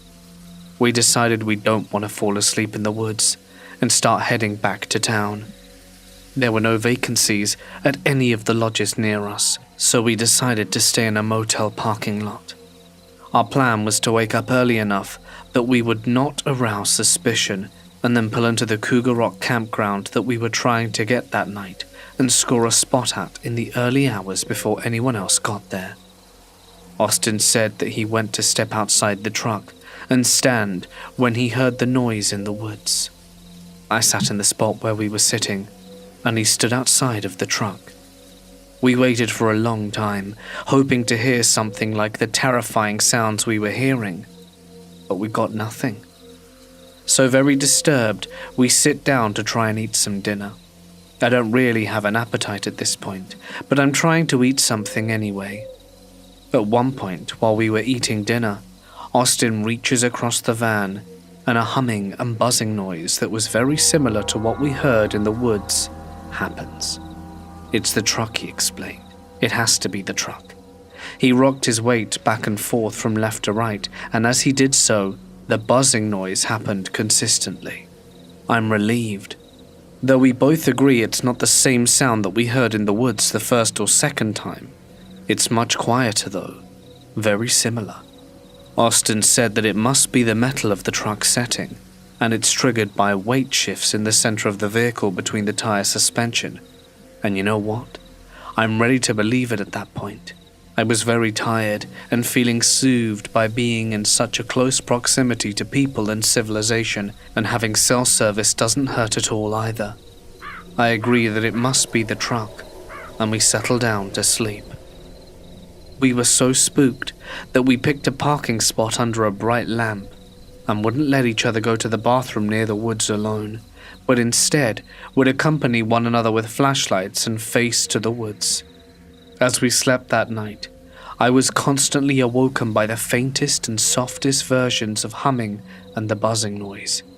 It still had a strange feeling of otherworldliness to it, but it was much less scary. My boyfriend slept through it, but every time I heard it, my eyes would open. I thought that it was odd, because we didn't have much room to sleep in, and neither of us tossed or turned that night. There was no shifting of the weight in the bed of the truck at all. The next morning, we woke up early and packed our things. We pulled off into the forest a final time at 6 a.m. before the entrance to Mount Rainier to organize and so that I could smoke a joint away from prying eyes. My boyfriend and I were reluctant to separate, but I didn't want the locals to see me smoking, and he wanted to tidy up the back of the vehicle where we slept, in case someone from the park wanted to check it out and took offense. We discussed a signal for each other, and then I hopped out the back of the truck and started making my way into the woods. I looked over at the road before I left, and I saw a man in a big black truck pull up to the ditch and start taking pictures of the U-Haul and me. I told Austin what was happening, and he came out to look, and the man drove off. The full creepiness of the situation seemed to be hitting Austin, and he started saying that he really didn't like this. I go take my walk in the woods, and the darkness is still sort of lingering in the trees as the morning comes around. It's hard to explain how I was feeling at the time. I felt kind of betrayed, almost like it was unfair that I had felt like the woods had kicked me out. I've always loved the forest. I wanted to know why some place that has felt so safe and healing for me for so long had suddenly made me feel more terrified than I have ever felt in my life. And as I took my walk, I watched the tree line for any signs of movement. The path led to a small clearing surrounded by woods. I felt almost like I was in some kind of courtroom, and I stood calmly in the center of the trees and looked out into the forest. I thought I might be insane, but I audibly asked the woods why it had happened to me. I told the trees I didn't deserve that, and I got that really weird feeling again, but subtler than before. And at that moment, all the hairs on the back of my neck stood on end. I just knew I should leave those woods. So I calmly walked, with my head high, smoking a joint all the way back to where we parked. Previously, Austin and I were constantly talking about how we needed to buy dry firewood on the way up. It was a topic of conversation that we were having at the first campsite before the noises began. As I walk out of the forest path, to my left in a ditch, a bunch of very obviously super clear dry firewood, not bundled together, but thrown almost angrily into the undergrowth. But do you know what I mean when I say that it was so dry? It was obvious and laughable and kinda weird. The rest of the wood and the plants and just foliage and scraps around it looked like it belonged there. But that looked like brand new super dry cured firewood. It was really creepy. I got bad vibes and tried to tell Austin, but he didn't hear me out. A few minutes later we were ready to go, and we drove into the Mount Rainier National Forest. The woods instantly felt different, lighter, friendlier, and Austin picked the hike because it was his birthday. A 6-hour loop up the side of the mountain, and we came back to our campsite exhausted. It's important to note that we didn't actually get a real campsite, but we managed to find a spot in an overnight camping, so we just set up the U-Haul again. We rested and camped, and changed and argued and slept in the back of the U-Haul that day, and it never made the noise again. I even jumped up and down in the back to prove my point. And then Austin sort of dawned how terrifying this whole thing was. I think he said that he did what he came here to do, and he was ready to go home now. So we packed all our stuff and left. When we got home a day earlier than we were supposed to, and had to call my dog sitter to let him know we were coming back. He is from Cuba, and has some crazy stories about the supernatural from out there. I think I'm just extremely lucky that I got away after being chased by The Hills Have Eyes or haunted by something paranormal. I'm not sure. We had this discussion as we were unloading the U-Haul for the final time into the house. He and I shook the U-Haul back and forth and finally determined it could not have been the truck.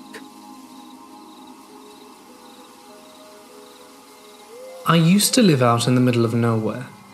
The town had less than 200 people in it. I used to work through the night in one of the metro areas, and it was about a 40-minute drive with about 15 of it on a country road. I used to think I would see stuff in the fields, like coyote, deer all the time. Never thought twice. Well, one morning I was on my way home at roughly 3 a.m., and we had a little bridge to cross right before we got to our road.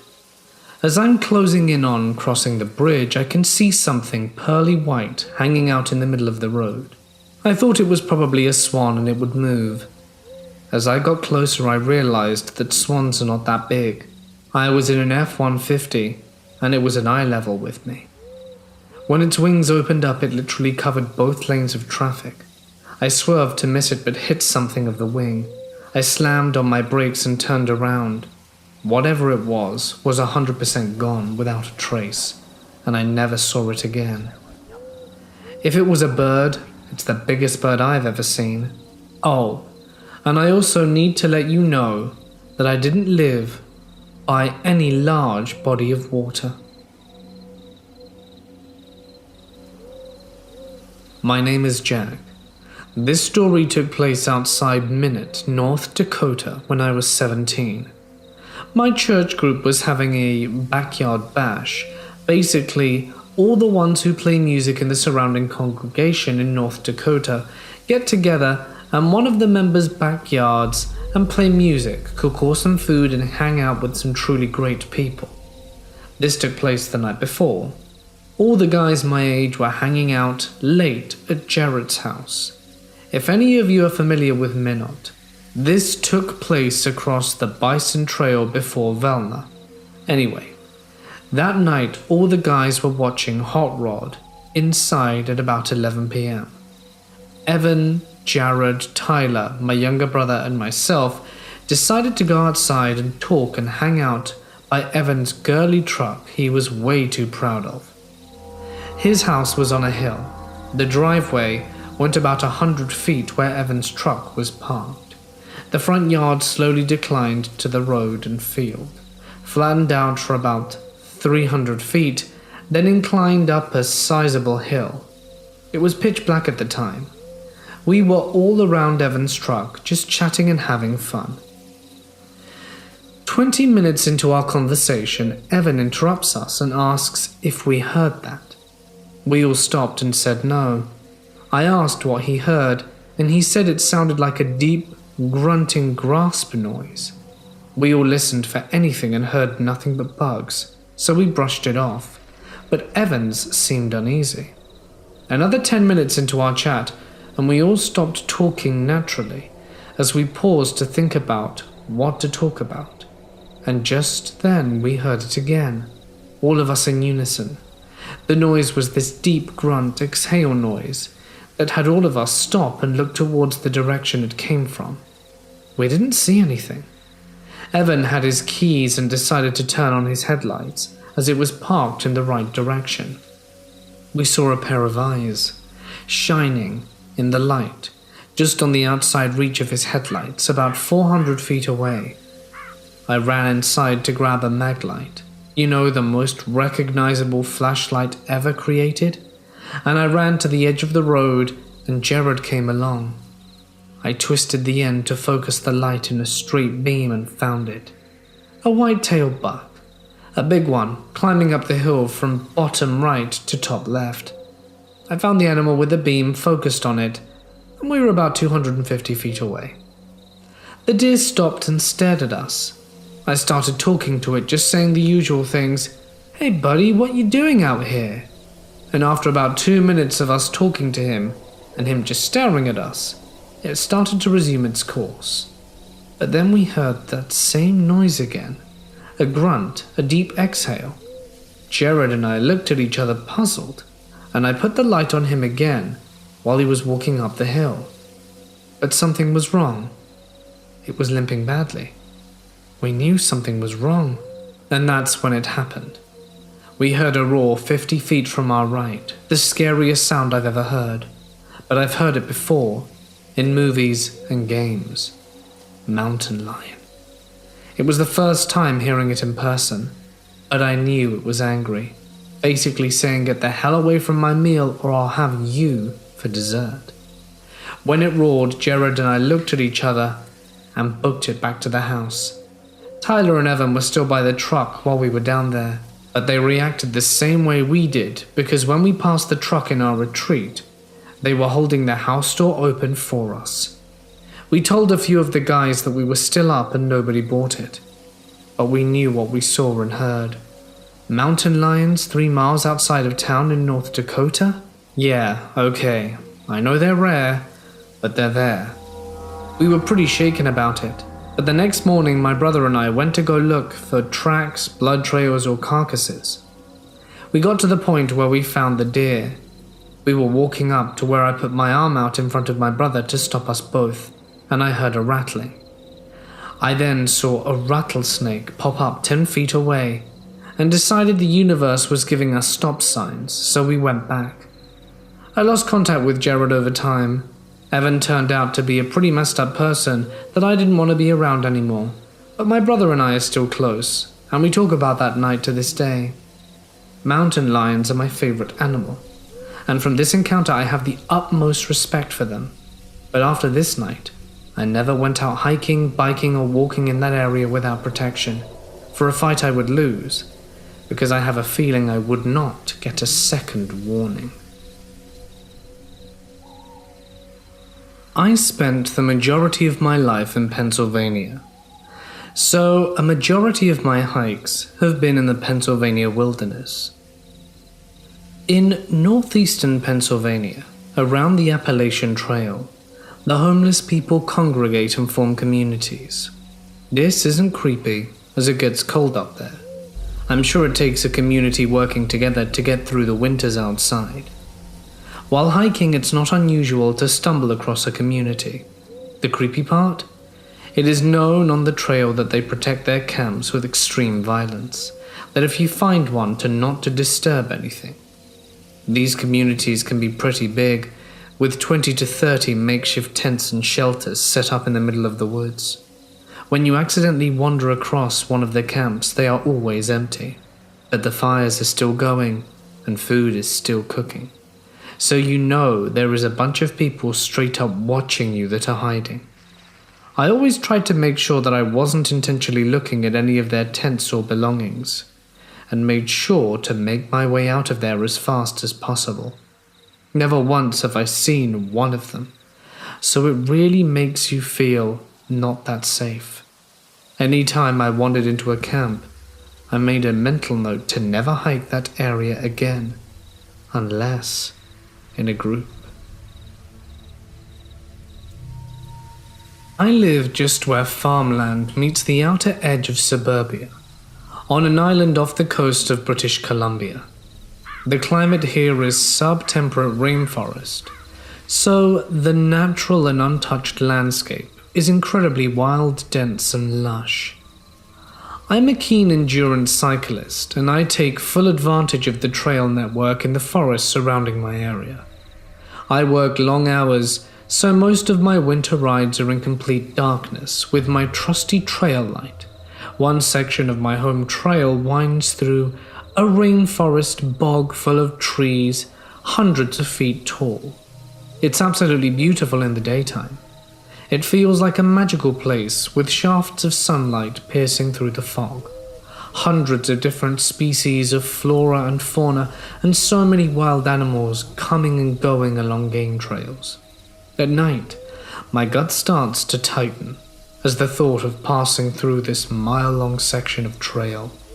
One day, about a year ago, I was lucky enough to get a chance for a day ride, so I took it. It was a cold and very rainy winter day, with very few people out on the trail. I had packed thermos of hot coffee in my backpack, and I thought the forest bog was as good a place as any to have a break, to stretch my legs and drink my coffee. I have an interest in botany, so I was looking closely at the lichens growing on a huge Douglas fir. Suddenly, I felt distinctly not alone. No biggie, lots of people use this trail, although not so many were out that day because the weather was so wet and cold. Then I heard it. A meow. That's odd. This isn't a good place for a cat to be out alone. We have lots of cougars and bears. Then I heard it again. Except it was weird sounding, almost like a robotic sound, like someone was playing a bad audio file of a cat. My gut started to clench. It sounded wrong somehow, and I couldn't figure out why. My hands were shaking when I unzipped my backpack to put my coffee thermos back in. I felt waves of nausea roll over me as the air suddenly felt strangely dense and thick. I was in a rainforest surrounded by trees and moss, but I felt like I couldn't get enough oxygen. I hadn't seen anyone for at least 10 miles, and I was distinctly aware of how far I was from anyone and how my phone didn't get reception here. Then I heard it again, louder and closer and even more wrong. But this was like no cat I've ever heard. It sounded like an imitation of a cat or a person saying meow. It was somehow also tiny, cold and robotic. Right, it was time to leave. As soon as I got out of the bog, I rode the rest of the way home like a bat out of hell, glancing over my shoulder every few minutes. There was nothing there that I could see. I will never forget this experience for as long as I live. I've had some pretty disturbing things happen on my night forest rides, but nothing has ever spooked me like that strange and wrong meowing in the middle of the afternoon. This happened a few years ago, while I was still in high school, and live feed cameras, door ring cameras, were first becoming a thing. Must have been about 2014. I used to go running in the woods right by my house in upstate Washington. The trail began very steep, almost like a hike, and then became more flat and steady. That's where I would begin my runs. I would run every day roughly around the same time in the morning, roughly dawn, and the afternoon, before and after school. I was running before school one morning, and a tall man with a beard and a plain tan hat was sitting on the bench at the beginning of the trail. I hated dealing with people because I was an awkward teenager, so I began to look at the ground and just walk by him. As I got closer, I could tell that he was staring at me. I walked past him, and as I was going up the trail, I slightly turned around and saw that he stood up and was walking the trail behind me. Keep in mind the sun is barely coming up, so it's mostly still dark. Then I ran. This was not my normal jog, I was sprinting. No one was ever on this trail in the morning, and I'd never seen him before, and for some reason he creeped me out. I knew I could go through the forest, basically to my backyard, so I wasn't that worried, but I was afraid he was going to attack me or something. As I got further down the trail, I lost him, so I slowed down because frankly I was out of breath. Then I heard a man's voice say loudly, "Well, aren't you going to introduce yourself?" That's when I lost it. I called my mum and told her I thought someone was following me on the trail. I told her a brief version of what happened, and she instructed me that she could meet me with her car at the head of the trail just in case the man was following me. She didn't want him to know where we lived. I went down a side trail that cut short to the head of the trail and was looking out for the man the whole time. I jumped into my mum's car and started crying. I didn't remember why. I just remember being so afraid that I was going to be taken. The rest of my day went normally. I went to school, went to all my classes, and for the most part forgot about the ordeal. The rest of the week was normal, until Friday night on my way home from school. I stopped at the grocery store, and on the way out I swore I saw the man. I thought I was imagining it, so I walked to my car and drove home. I did not do much on weekends. I stayed home, chilled with my family, smoked with my friends, and that was about it. I was up late with my friend Josh, watching bad movie after bad movie, and then we started to hear a knocking on the window at around 3 a.m. I had some annoying middle school kids in my neighborhood who were always pulling pranks. So although it was creepy, being the macho kids we were, we ignored it and tried playing it off like we were ignoring the annoying middle schoolers. The knocking then transferred from the back room we were in to the windows by the front door. In the morning I told my parents and my dad checked the Ring camera. It was the man, There was a multitude of clips of him. First, a couple of him walking past the cameras as he was walking back and forth in front of the house to see if he could see inside. Then a few clips of him stepping back and looking up, as if he was trying to look into the upstairs window from afar. These clips ended at 1:45 in the morning. Then around 3 to 3:05 a.m., he showed up again and he was tapping the window, and we could see him in the camera. At one point he stood back and realized the camera and just stared at it. He did this a few times, and then at one point got really close to it and whispered something like, "How was your run?" He smiled and walked away. My dad called the police and had them come to our house. He showed them the camera footage, but since we didn't have cameras in our house or the back, we could not prove he was trespassing, and there's nothing illegal about talking to someone's doorbell. I never saw him again, and when the police checked back in the following month, they said they thought that once he saw the camera he freaked out and decided he was caught and to stop whatever he was planning to do. It was just totally horrifying. I was literally being stalked. I'm a guy, so something like this has never happened to me, and thankfully hasn't happened since. Safe to say, after these events, I got a gym membership. I live in a downtown area of a relatively small city. A couple blocks from my house, there is a lake with a 5-mile trail around it. In the daytime, it is absolutely beautiful and a very popular attraction, but it tends to be sketchy at night because it's located in a lesser part of town with a much higher homeless and gang population. After dark, some questionable people can appear, and mixed with the eeriness of the lake itself is pretty scary. I've had some pretty strange encounters there, but nothing terrified me as much as this one. This happened about a year ago. The sun was starting to set, and I was questioning whether I should run or not. I should have known not to run if I was questioning it. So I decided I'd do, and set off on my run. I quickly learn that it is getting dark fast. 1.5 miles in, it's pitch black, only with the occasional street light giving me something. Around 2 miles I look ahead and see a guy just standing in the middle of the path. As I get closer, this dude just whips it out and starts peeing in the middle of the path, like blatantly. I slow my pace down to assess the situation. Now keep in mind I'm 19, 6 foot, 180 pounds of pure muscle, so I'm not easily intimidated.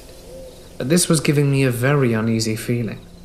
I run around the dude on the complete opposite side of the road, and he's just staring at me the whole time.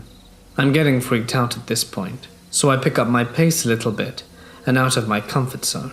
It was too late to turn back since I'm already 2 miles out. Up ahead I begin to see another guy standing there.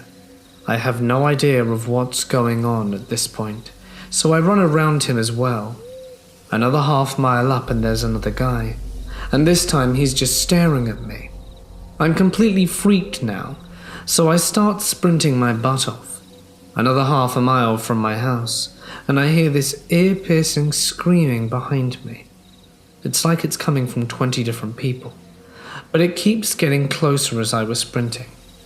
I book it with all I've got to my house and slam the door. I couldn't sleep for the next 2 nights. It could have just been some weird homeless guys drugged out, but it could have been much worse. Moral of the story: be aware of your surroundings, runners, especially at night.